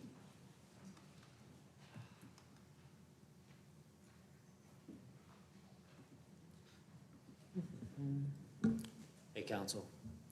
I'm Wolfie. I'm with the Communist Party here in Western North Carolina, also associated with Asheville Food and Bev and WNC Tenants Network. So glad to hear about opportunities that y'all have with lobbying. I want to suggest also, because I did not hear it, to try and lobby, even though he's pretty conservative, the Chief Justice also has that ability to put in an eviction moratorium. Not only the governor, who also needs the approval of the Council of States. Yeah, and I also just want to tell, you know, stories. People are struggling. I heard that there may be a question of need in this community. It is incredibly felt, specifically within our housing authority. I've been canvassing there for the past couple weeks just to document people's stories, to see what sorts of needs, whether it's from potable water to not being able to afford rent because their jobs literally washed away. So yeah, I want this to be a collaborative effort. I want us to work together as a community. I definitely like to hear the suggestion and like see it implemented to have, because I used it during the storm itself whenever I could get out to the library to get service, put that information on y'all's website, direct our residents to resources, because currently, whether it be like job openings, people that are hiring, that opportunity that FEMA has, it's the first time I've heard of it. So yeah, like letting that be known on as wide a basis as possible, so that mutual aid groups, other political organizations can share that with our membership and those that follow us on social media. And really just keeping the focus on working people being able to afford to live here. We had a housing crisis before the storm. It's only going to be compounded due to this storm. Medium rents, as y'all know, are way above our medium income. So any efforts that we can get to either get rent freezes for renters, mortgage assistance for those that actually own their homes within Asheville, and then the eviction moratoriums and 90-day rental assistance for those that are living in Naga. Thank you. Thank you. Jen Hampton, and you have several people ceding their time to you. I'm just going to call your names out if you want to raise your hand. Nolan Gary. Oh, okay, that's it. Is it Chai or Hi? Chai? Chai Forrest. Okay. Emma Madison. Okay. Grady Boyle. And you don't need any more people than that. So, but for those people who ceded their time, then you are doing just that. Okay, thanks. And so you'll have 10 minutes. Great. There may have been a little confusion because we were ceding time to two of us from the group. First of all, thank you. I really am very appreciative of all the hard work that y'all are putting in, and the staff. I know they're working really hard and that they have been going through it just like everybody else. And I also want to speak on, I know that Mara said that a lot of us were here to ask for an eviction moratorium. We're not. We've done our homework and we know that y'all don't have that power, and if you did, I'm sure you would do it. But we are calling on you to use your influence, especially now that you've got this new appointment with Josh Stein's transition team, that's awesome. So congratulations on that. So I'm sure you'll have even more points of leverage to make our case for that. And just on that note, real quick, Just Economics has a template. If anybody is interested, you can send emails directly to the governor and Chief Justice. And you can do that at bit.ly/stopevictionswnc. Super easy. Anybody can do it. So I'm sure you know this, but I'm here to use my voice to speak for the thousands of hospitality workers here in Asheville and Buncombe County. We're going to be talking to the county as well next week. And I'm sure that you have all seen our open letter. Thank you so much, Kim and Maggie, for responding and reaching out to hear what we had to say and listen to our concerns. That really means a lot. The upcoming council member, Bo Hess, also reached out, and he's probably watching, so thank you, Bo. Today I want to talk to y'all about rental assistance and about the Housing Authority. I'll start off with rental assistance. Thank you so much for allocating half of the funds available, the $500,000 to Evelyn, but as we discussed, we heard everybody talking about that they are struggling with capacity. They have a 30-day turnaround, which I just learned tonight. So I'm really appreciative of the conversation that y'all just had about looking into building capacity for them and finding other partners to get this money out, because it can't wait until December or January. People will be evicted. They're being evicted now. I'm sure that you know that. The eviction courts are just as busy as ever, if not more so. And we urge you to find a way to, I already said that. It's hard to try to just read bullet points and look at you. So we urge you to release the rest of those funds, that $500K. There is a need. All you have to do is go out and talk to people. People are struggling. You can go to Grace Covenant or to any of these other places, Evelyn, ABCCM, see the lines of people, the stacks of applications. There is a need. There's no question about it. We need those funds now, not later, except that we will need more later, so it's kind of a both-and situation. We need both now, and we need more later. And we know that that is coming, so let's just, see what we can do. And one point that somebody made while I was sitting in the audience listening is y'all were talking about staff capacity and that they're working really as hard as they can. Well, we have 75% of our workforce out of work right now. Why don't we open up some emergency, positions to get this stuff handled faster?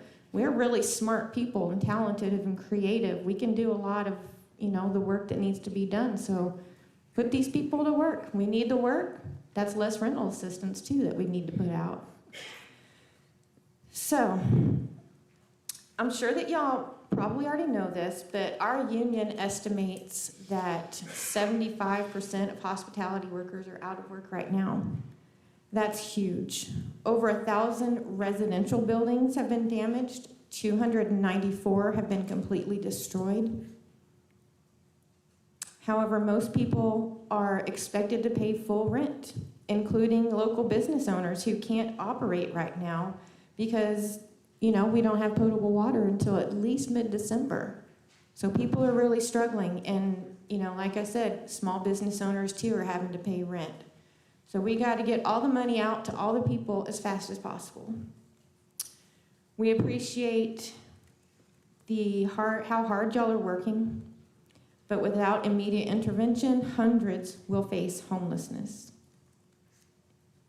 And we thought it was bad before. It's going to get really bad this winter if we don't step in. Imagine what's going to happen if all the people who make Asheville a destination leave. We'll be just another cookie-cutter tourist trap. People don't visit Asheville to see our fancy hotels or to go to chain restaurants. They come here for the food, the beer, and the experiences that we provide. It's so unique and different than anywhere else. We don't want to lose that. So please, we implore you to help in every way that you can and every way that you already are to keep Asheville here. Now I'm going to talk a little bit about the Housing Authority. First of all, thank you, Mayor, for your swift action with regard to the HACA board. Your urgency led to the termination of Monique Pierre after outcry from public housing residents.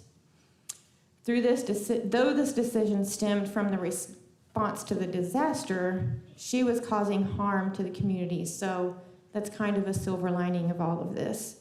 We had Southside Farm being threatened with being evicted from that land. We have Head Start locations have been closed.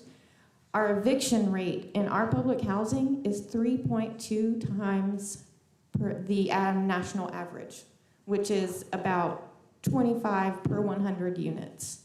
We have the highest eviction rate in public housing in the country, 3.28 times the national average. I just want y'all to really hear that. So we are urging the mayor to be mindful of the residents' voices and give them a voice on the new board. It should be people who come from housing, who come from this community, who have a voice in how it is rebuilt and done better and more compassionately. Hurricane Helene exacerbated the housing problem with thousands displaced in a city that we know was already really struggling with housing. And this problem has been made worse by the crisis, with public housing being many people's last resort, and many tenants have already been forced out with nowhere to go. The HACA board approved on October 23rd a stay on evictions through February 1st, but they are still evicting people. For example, the woman who was featured in the November 8th Citizen Times article has been evicted on 11/6 and is now living in her car, which she can't even drive because she doesn't have gas money because her job was also destroyed.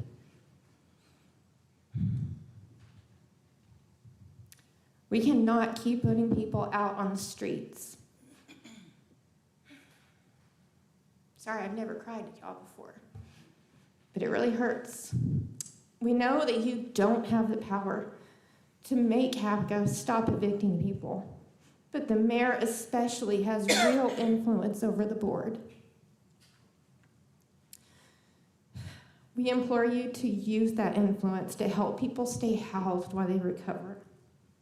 And finally, I want to leave you with this. We did not choose to go through a natural disaster, but we can and do have a choice whether we go through an economic disaster. Thank you. Thank you.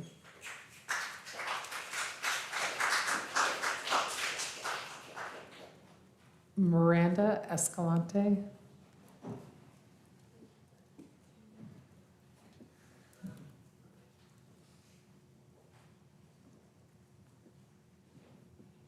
Good evening, Council. I'm Miranda. I'm the co-chair of Asheville Food and Beverage United. I'm a 20-year resident of Asheville. 17 of those have been in the service industry. I'm also going to get emotional, so I apologize. 12,000 people applied for DUA and benefits in Buncombe County. Thousands of them are service workers. At AFBU, 95% of our surveyed workers are without work, furloughed, or completely terminated. Out of them that have received the DUA benefits, many of them have gotten the $600 but have already been bumped down to $300. It's not enough for bills. We were told to apply for the North Carolina Lodging and Restaurant Association. That was $300 per person. We were then told by the TDA to apply for the Tip It Forward grant. And on November 7th, they sent out a mass email that they had received over 800 applicants and that they needed more time. Guess what? The service workers here, we don't have that luxury right now. Asheville hospitality workers make the bulk of this year's salary during leaf season to survive through the winter. We know from canvassing our city that many restaurants have opened back up and they're at limited capacity operating with skeleton crews. The money usually made now gives them a cushion to survive the winter. Once national aid and foundations that we've been using, like Giving Kitchen and Southern Smoke, stop coming in, what's going to happen to us in January? We need to rebuild our economy by pouring money into local independent businesses. These places don't need loans, they need grants right now. And they need a chance to make it to 2025. not with stipulations. There are a lot of new businesses that have opened that don't meet the TDA stipulation, and they need money now. Per the last TDA meeting, many of these restaurants are paying between $800 and $1,000 in water a day, and approximately 25% of the general workforce has left. So what happens when these businesses are forced to close, leaving service workers no choice but to leave our city? The vast majority of service workers in Asheville are still out of work, and AFBU has fought for equitable living for service workers and made known the assistance we need to thrive before Helene. This has been a problem before, but it is more dire than ever. Service workers are the foundation of Asheville's tourism industry. Without our contributions, Asheville's character, strength, and reputation will erode. We stand at a pivotal moment now, where Asheville must choose to support those that have dedicated our lives, like myself, or we risk losing the loyal and hardworking community that makes this city unique, like Jen was talking about. There are 916 restaurants in the greater Asheville area, and yet, by our estimation, there's only about 22% open at this time at limited capacity. So Asheville's workforce is facing an unprecedented housing crisis. Thank you. Please, thank you so much for listening. Appreciate it. Sarah Fiore.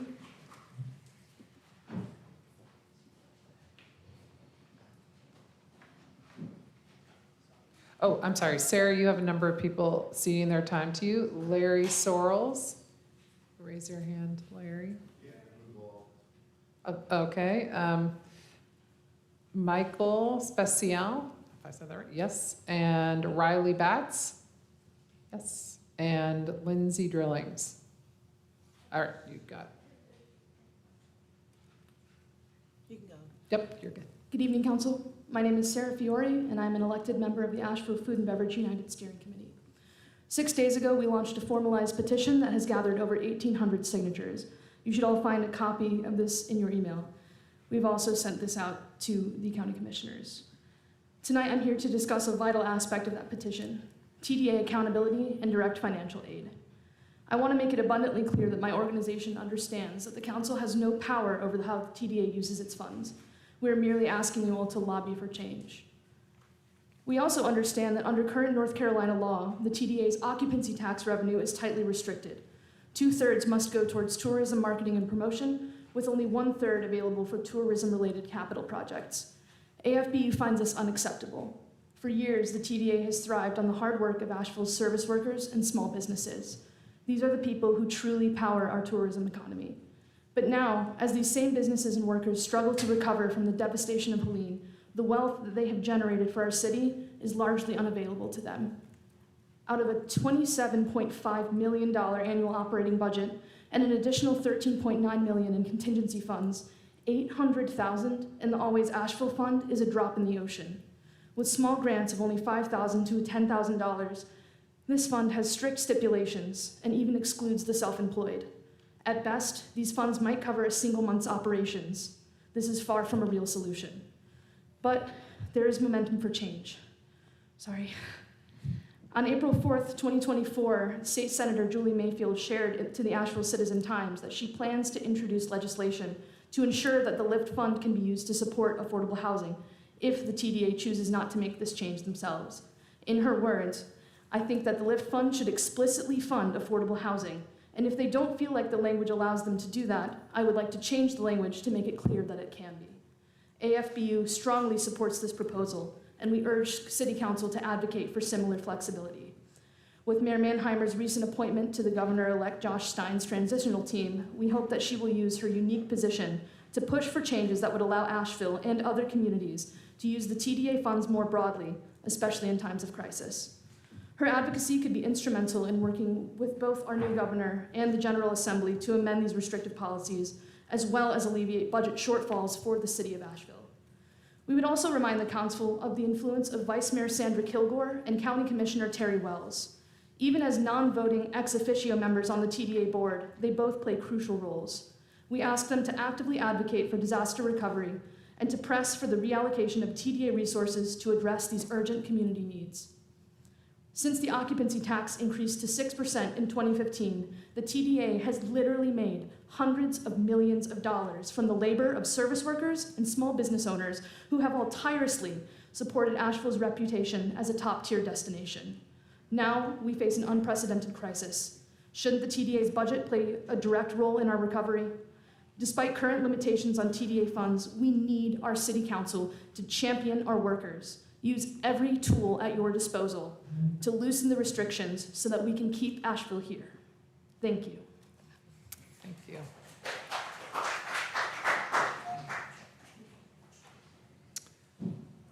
Joel O'Brien.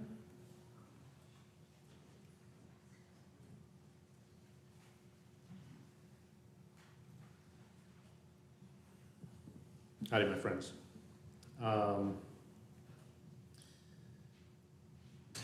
Although I have many identities in this community, as a worker at Chai Pani, as a member of Asheville Friends Meeting, colloquially known as Quakers, I can only stand before you representing the community of unorganized workers that make everything happen in this town.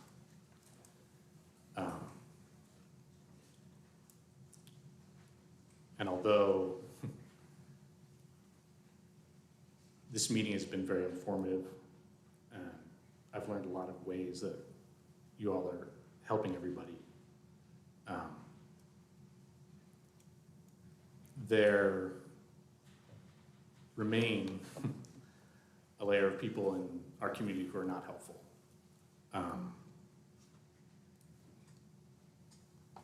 And, well, really all I have is a story. So a friend of mine, like many who work for Chai Pani, he spent the first few weeks after the storm coming in day after day, about 3 weeks with only a couple days off, making food in the World Central Kitchen, right? He and a lot of people I know were busy turning out meals. I think Chai Pani put out about 2,000 many days during that. My friend, who's not here to speak for himself, he showed up and busted his butt to feed anybody that was hungry. People in positions of power in our government, poor folk, his greedy landlord. In an emergency, we know what to do. We feed people.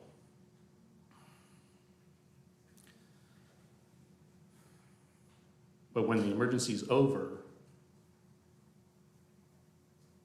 they want to throw us out like trash. My friend is getting evicted this week.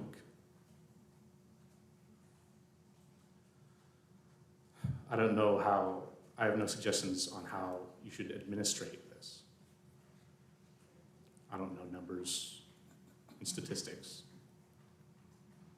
I know that human beings' only strength is our community, helping each other.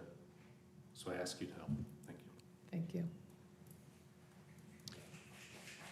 Vicki Mee.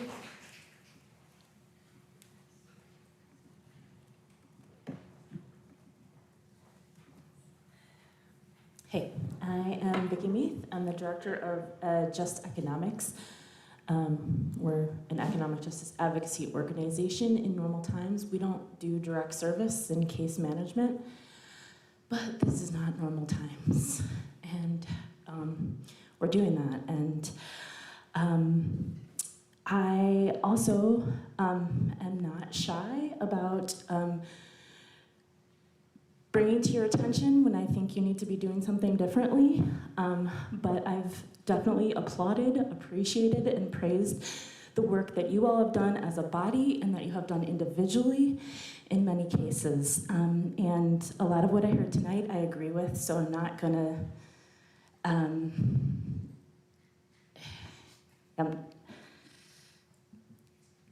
I'm not okay. I'm not normal right now. But what I am going to ask you to do, I'm just going to transition into what I'm going to ask you to do. What I'm asking you to do is be relentless in your creativity to get rental assistance out as quickly as possible, and to incentivize landlords in whatever way you legally have the ability to do the right thing.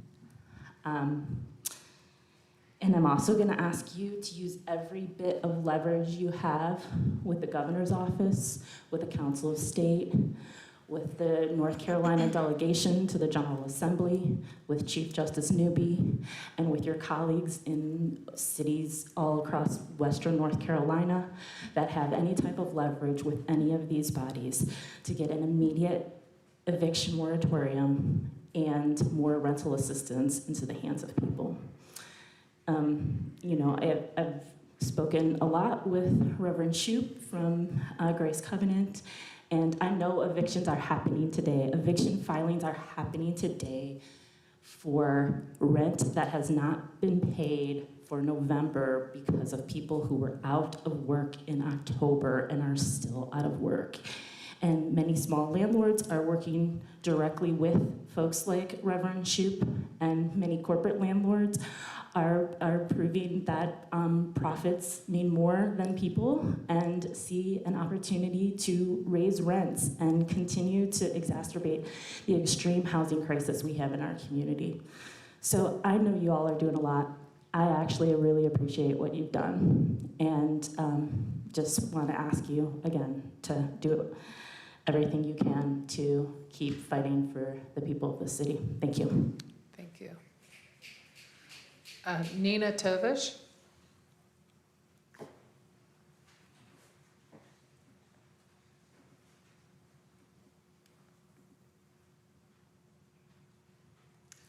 Good evening, Mayor, council members, city staff.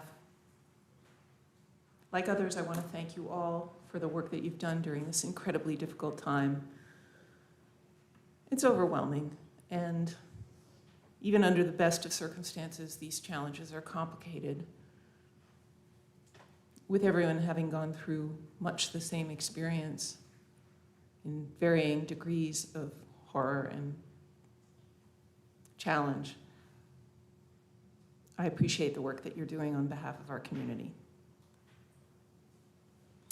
I'm here speaking tonight as president of Sustain AVL, an organization whose goal is to diversify our local economy toward a more robust sustainability sector. One of the challenges that we hear are folks who work in our service economy, which is fueled by tourism. We'll always have tourism. It's an important part of our experience here in Asheville, and who wouldn't want to come here and visit? We have so much to offer. But our dependence as a community on tourism has let us down several times in recent days, in recent years. With the pandemic, and now with this natural disaster, we see the weakness of our economy that loses huge amounts of revenue when we lose tourism due to circumstances beyond our control. This is a good reason to add another strong, robust sector to our economy, and that's why our organization aims to build the sustainability sector in our city, in our county, and our region. We had planned to hold a sustainability expo and job fair in April. The hurricane has made that plan void and null, unfortunately. All the organizations and businesses and nonprofits and educational institutions that we had counted on participating have all been thrown into turmoil. No one is prepared to do a 2-day expo when they're trying to plan how they're going to survive as entities, how they're going to perform their basic functions. It's a really difficult time for the entire community, and we're going to have to reschedule, and it may be a year out now. Who knows? We'll see how that goes. I've heard tonight so many people talking about the immediate urgent needs. Okay. I hope we can look at the long term as well. Thank you for your time this evening. Thank you. Jonathan Wainscott.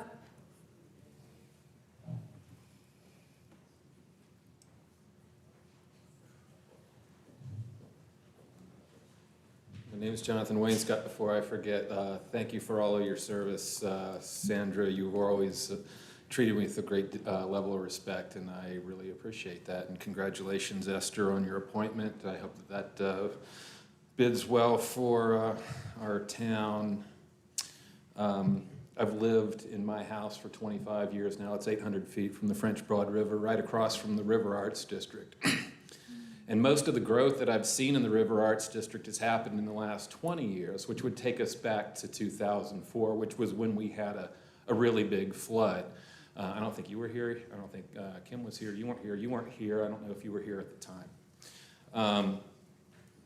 You know, I was standing on the McDowell Street Bridge this time, and I could tell it was a lot different. I saw Sarah Hanoski on the Haywood Street Bridge, and I was talking about how at 10 o'clock in the morning, it was already worse than 2004. Saw all kinds of crazy stuff. Went to the McDowell Street Bridge, saw this huge propane tank floating down Lodge Street in front of the Grand Bohemian Hotel and poop right into the Biltmore Estate. I saw so many things that I didn't see in 2004, including the Grand Bohemian Hotel, which was built in 2009. Our memory became really short. We rebuilt really fast. I wonder what the inventory of things that we built after this horrific flood in 2004 that Brownie Newman the other day at the vigil said, I couldn't imagine a catastrophe worse than this one in a town full of environmental experts and you know, sustainability offices and stuff. We couldn't see anything worse than that at the time. New Belgium came online, and I think they opened up in 2016. They built their docks at the 100, this mystic 100-year flood line. Like time is measured in floods. I don't know where this folktale kind of thing comes from. And now we're talking about it being a biblical event. And I guess maybe the idea is like, whew, the big one's gone, let's go ahead and rebuild now. $165 million beer factory built in a floodplain and connected to the Asheville city water system. I guess, you know, man plans and God laughs. What lessons did we learn back then? What do we, I mean, I know that there's grieving. I'm not yelling at you guys. I mean, it's just, I think there's a heavy sense of denial in our town. The high water mark of prosperity of Asheville was on September 26th. And then the high water mark of the river, obviously, the next day, and both have receded. And this is gonna leave a mark. And, yeah, I mean, there's plenty of jobs you're just not going to get back. It's not going to be the same in our lifetime. It just is not going to be the same. Who wants to go tubing down the French Broad River? How long is it going to take to clean that up? Forever.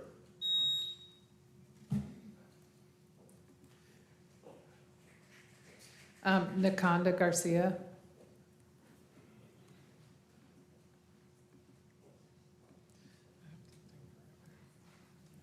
Good evening, everyone. Thank you for all the hard work you've been doing to get us stable and get needed resources into community. I wear a lot of different hats in community, but tonight I'm coming as a concerned mom. At the last city council meeting, I came to support the efforts to stop the dump site at the Deep Review community. Unbeknownst to me, the alternative, the Inca Candler Commerce Park, was a designated space at the time, and I didn't know where that was. However, when I went home to research, I looked at the images online, and I was like, oh, that looks familiar. I've seen it. I've seen it a lot of times. So I GPSed it and went over there. And lo and behold, it's a half a mile from my kid's school. Lo and behold, it's very proximate to 4 schools, including Sand Hill Elementary, I See Imagine, Franklin School of Innovation, and Inca Intermediate. Lo and behold, it's in very close proximity to 2 daycare centers. Lo and behold, it is centered to 3 public parks that kids play all alternative sports, which they need right now. So while I respect and thank you for considering the outcry from the DRV community, I ask you to do the same for this one. And while I understand this new site is an industrial site, it is an industrial site which is already emitting things into the air. So why would we compound that? And so as I sit here listening to, I know that there's bureaucracy, there are policies and procedures that need to be followed, and I don't have statistics. What I do know is that I've experienced a child that has lived through circumstances beyond our control with the wildfires back in 2016. What I do know is that he didn't almost make it out of surgery. What I do know right now is that my neighbor was coughing right after the hurricane hit, and they had to leave, not because they didn't have power, not because they didn't have water, but they couldn't explain why they couldn't breathe. And so as I sat in, I was in a grocery store, and two of the cashiers were talking and mentioning how they had to be moved from the Biltmore location because of all the smoke, and they had to take antibiotics. And my kids started developing a cough last week, and I'm currently waiting on an appointment to see the allergist. What I do know is that there's not data, but it doesn't take a scientist to understand that these types of things take years to understand the impact. So please consider another space. Thank you. Tanya Pineda.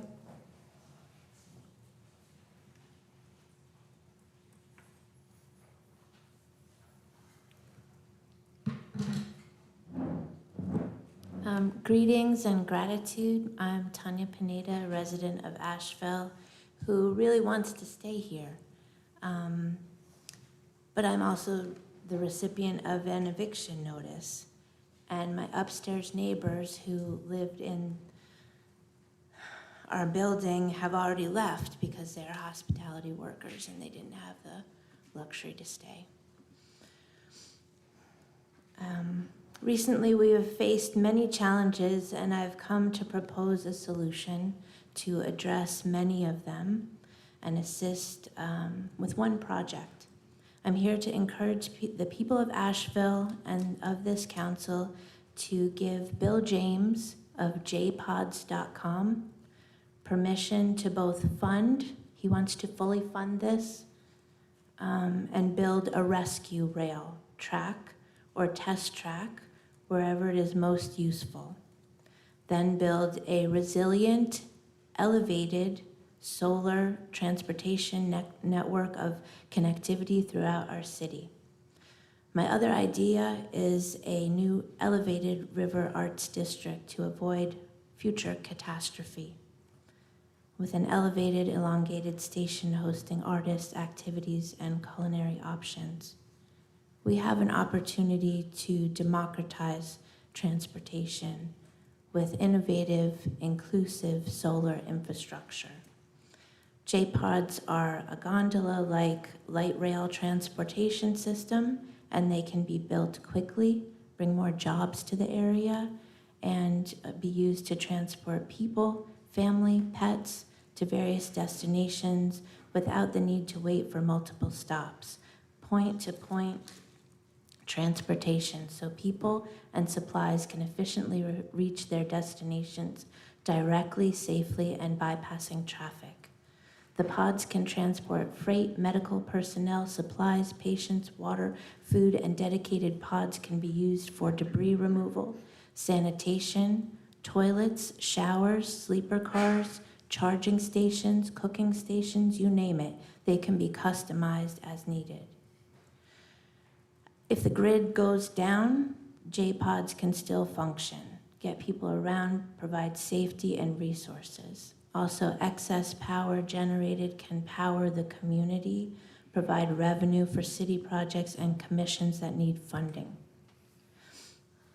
Mr. James would also like to create a solar production facility in the area. After the storm and floods, we are all acutely aware of how important transportation and access to emergency services and resources are. When we first moved here, Thank I you. had a little story, but thank you. Thank you. Thank you. Kenneth Drain.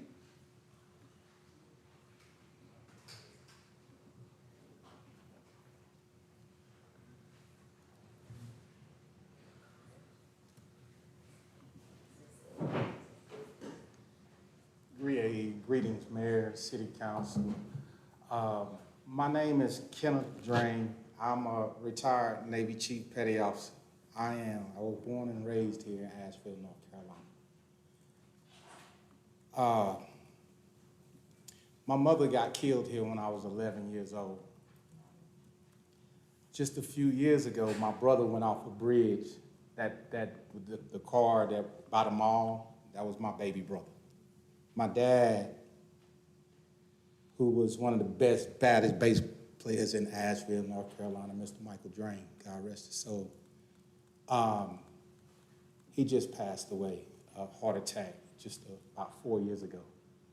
It made me sit down and start thinking about my life and everything that I've done, everything that has transpired through my life.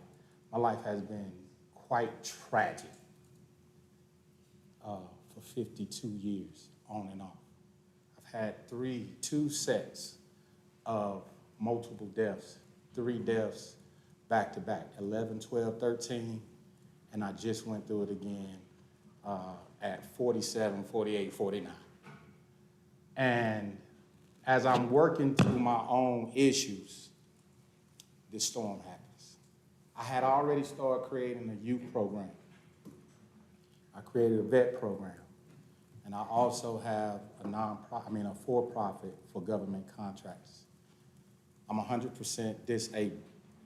So what I thought when the storm happened, I was in Charlotte and I was just making transition to come back home. I moved back home and I went to Hawaii for a month for rest and relaxation, come back and hit the ground running, and the storm happened.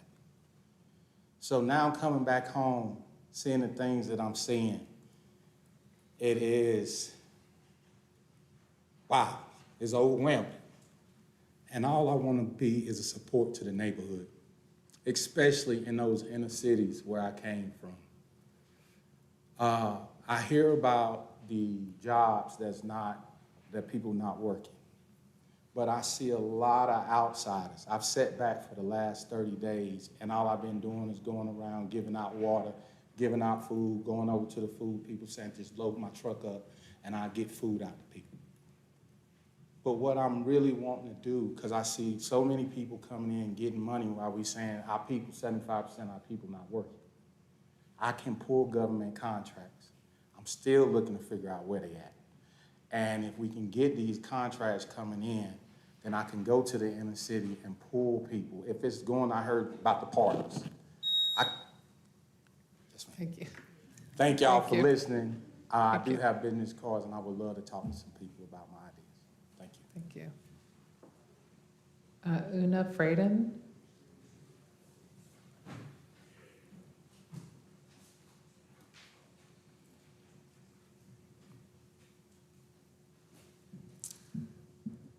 Good evening, Mayor, Council, staff. Thank you for all of your hard work. We're all tired and overwhelmed, and I really appreciate you all.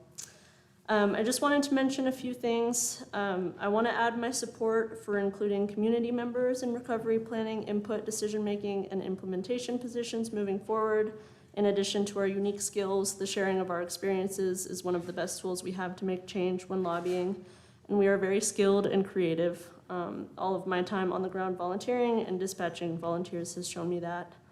I also want to add my support for continuing to lobby for an eviction moratorium and for adding what housing assistance information already exists online And on social media, I know very few people who are aware of the assistance already available to them, and that would be helpful. I also want to add my support in consideration of environmental impact due to redevelopment, especially in floodplains. We have a rare opportunity right now to not only redo things, but to do them differently and better. I ask that City Council please consider the environmental impact of Helene on our community. Redevelopment in floodplains, even if it follows new housing requirements, even if it's elevated, etc., poses a massive risk to our waterways, our ecosystems, and the wildlife that live in them. Not to mention how expensive, both in time and resources, cleaning them up is. With the climate crisis worsening, we don't know how much more frequent and more devastating disasters could become, but they're coming. We know that much. More technology, higher buildings are just more trash that will eventually flow downstream. The more we take care of, and by that I mean the more we conserve the natural barriers we have to those disasters, such as our floodplains, the better. It's my birthday tomorrow, and I'm spending it cleaning out the river of trash that should never have been in the river's path to begin with. So please, I beg of you, let's not keep denying the gravity of this and redoing the same mistakes over and over by developing our floodplains. Let's stop that and get creative and do something different. And then finally, I just had a question for you all, or just curiosity. The affordable housing policy that you drafted earlier this year, it looks great. As someone who's lived here almost my whole life, I really appreciate the emphasis on equity. That's really important. And I'm just wondering if it's still being enacted in the face of Helene, or what the status of it is. That's all. Thank you. Thank you. Okay, that concludes our public comment. Thank you all for coming out tonight, and I thought that was a good conversation, even though it's a one-way conversation for public comment. We do have a closed session tonight. We do. Surprise, we have a, yes. Yeah. You have a motion. Mayor, if I may, I wonder if there is any, this is more of a staff request, and I don't want to just make a singular request, but if there is available historical data, like we went through horrible things in 2020 with COVID, maybe we can find out how much rental assistance was needed and deployed during those first 6 months or something. I'm trying to figure out how we can even gauge the overall need, and I'm willing to call some of the agencies tomorrow and just say, how much have you given out, how much is on your application desk right now. I just don't know how we're going to start to understand, Well, and I think that's kind of what I'm trying to get at with these briefing sessions, for us to see all these various data points across all these different areas. Yeah. I mean, it seems like we should be able to, Nikki fled, which I don't blame her, but it seems like we should be able to get some data points around how many folks have been served through these various agencies, how many applications they're seeing. And I think I talked to Emily Ball earlier today about this organization Beacon, this consortium of the folks that provide these services, to see if we can task them with gauging where the biggest gaps are. I think we heard a lot about where the gaps are, but for those voices that aren't in the room and understanding if what this looks like. You know what, I was wondering, This is your last meeting. I know. Oh, yeah. You're going to pay everyone's rent? No, but I was just wondering, because the Hagerty consulting firm that we just have, I'm quite sure that they're used to dealing with their areas that are dealing with all these issues. So I'm just wondering, what do they have? What kind of information can they share with us as how we deal with this, the need for the rental assistance? Because I'm quite sure they've seen it in other areas. Yeah, but they still rely on the local for data and information. I think we have been assured that we are doing what we should be doing. Yes. The issue is, again, the capacity of some of the organizations, and that we don't have a whole lot of those organizations that can assist with. Well, see, rental that's what I was assistance. wondering, if they have more like some type of blueprint that sort of, We'd have it by now. Yeah, I was, but I'm just wondering. We'd have it, yeah. But If- it does make me if- wonder about the SBA using bridge loans. Like this, if we know so much rental assistance is coming in 30 days, 60 days, it's being deployed, how can we help bridge the gap? Where's that organization? If SBA can do it for business loans, hoping that grants will come pay them off, can we not figure out a way to do it for rent? Someone, a partner. I didn't mean to steal your thunder. Give us some nice finished words. Oh, no. Well, No. I want to say something because I remember in 2020, as we were campaigning together, it was our first time, and we became friends through the process. And the night of the elections, the data comes, and I'm a computer nerd, so I'm like, refresh. And I saw that you had won the election and led in votes. And I called you, and you were like, hey, what's going on? And I was like, you just won the election. You were like, what? You had no idea. And it was the sweetest moment. But I have really appreciated working with you and sitting next to you all these years. Thank And you. I just appreciate all that you've Can done. we all be as Appreciate it. relaxed Thank as you. Sandra? That would be- Truly, though, we've worked together on many committees and boards, and I just, you have actually elevated quite passionately several concerns that I appreciated hearing from you throughout some of our PED meetings in particular, and I will miss your voice. So thank you for your service. Well, the thing is, I would like to just say, I thank everyone, and I can tell you that it has been, I feel like I've been in a 4-year education, because, and because this was all new to me, basically, and the whole concept. And the one thing I can say is that I have learned so much. And with the knowledge that I've received during the council, I'll now be able to go out and assist the community and help in the community the way I was trying to do before. Even though I've done a lot in helping people with housing and situations, now that I understand the system and I actually know where the resources are, then I think I can be more effective. So I'm actually looking forward to being out in the community and using my services, especially now when it's really needed. Because the one thing I can tell you, that being out in the community for the last 10 years, well, prior to me running for council, the one thing I did find out in the communities that needed things is just that they did not know where to go for resources. And so I would like to thank everyone here, that the council members have been wonderful.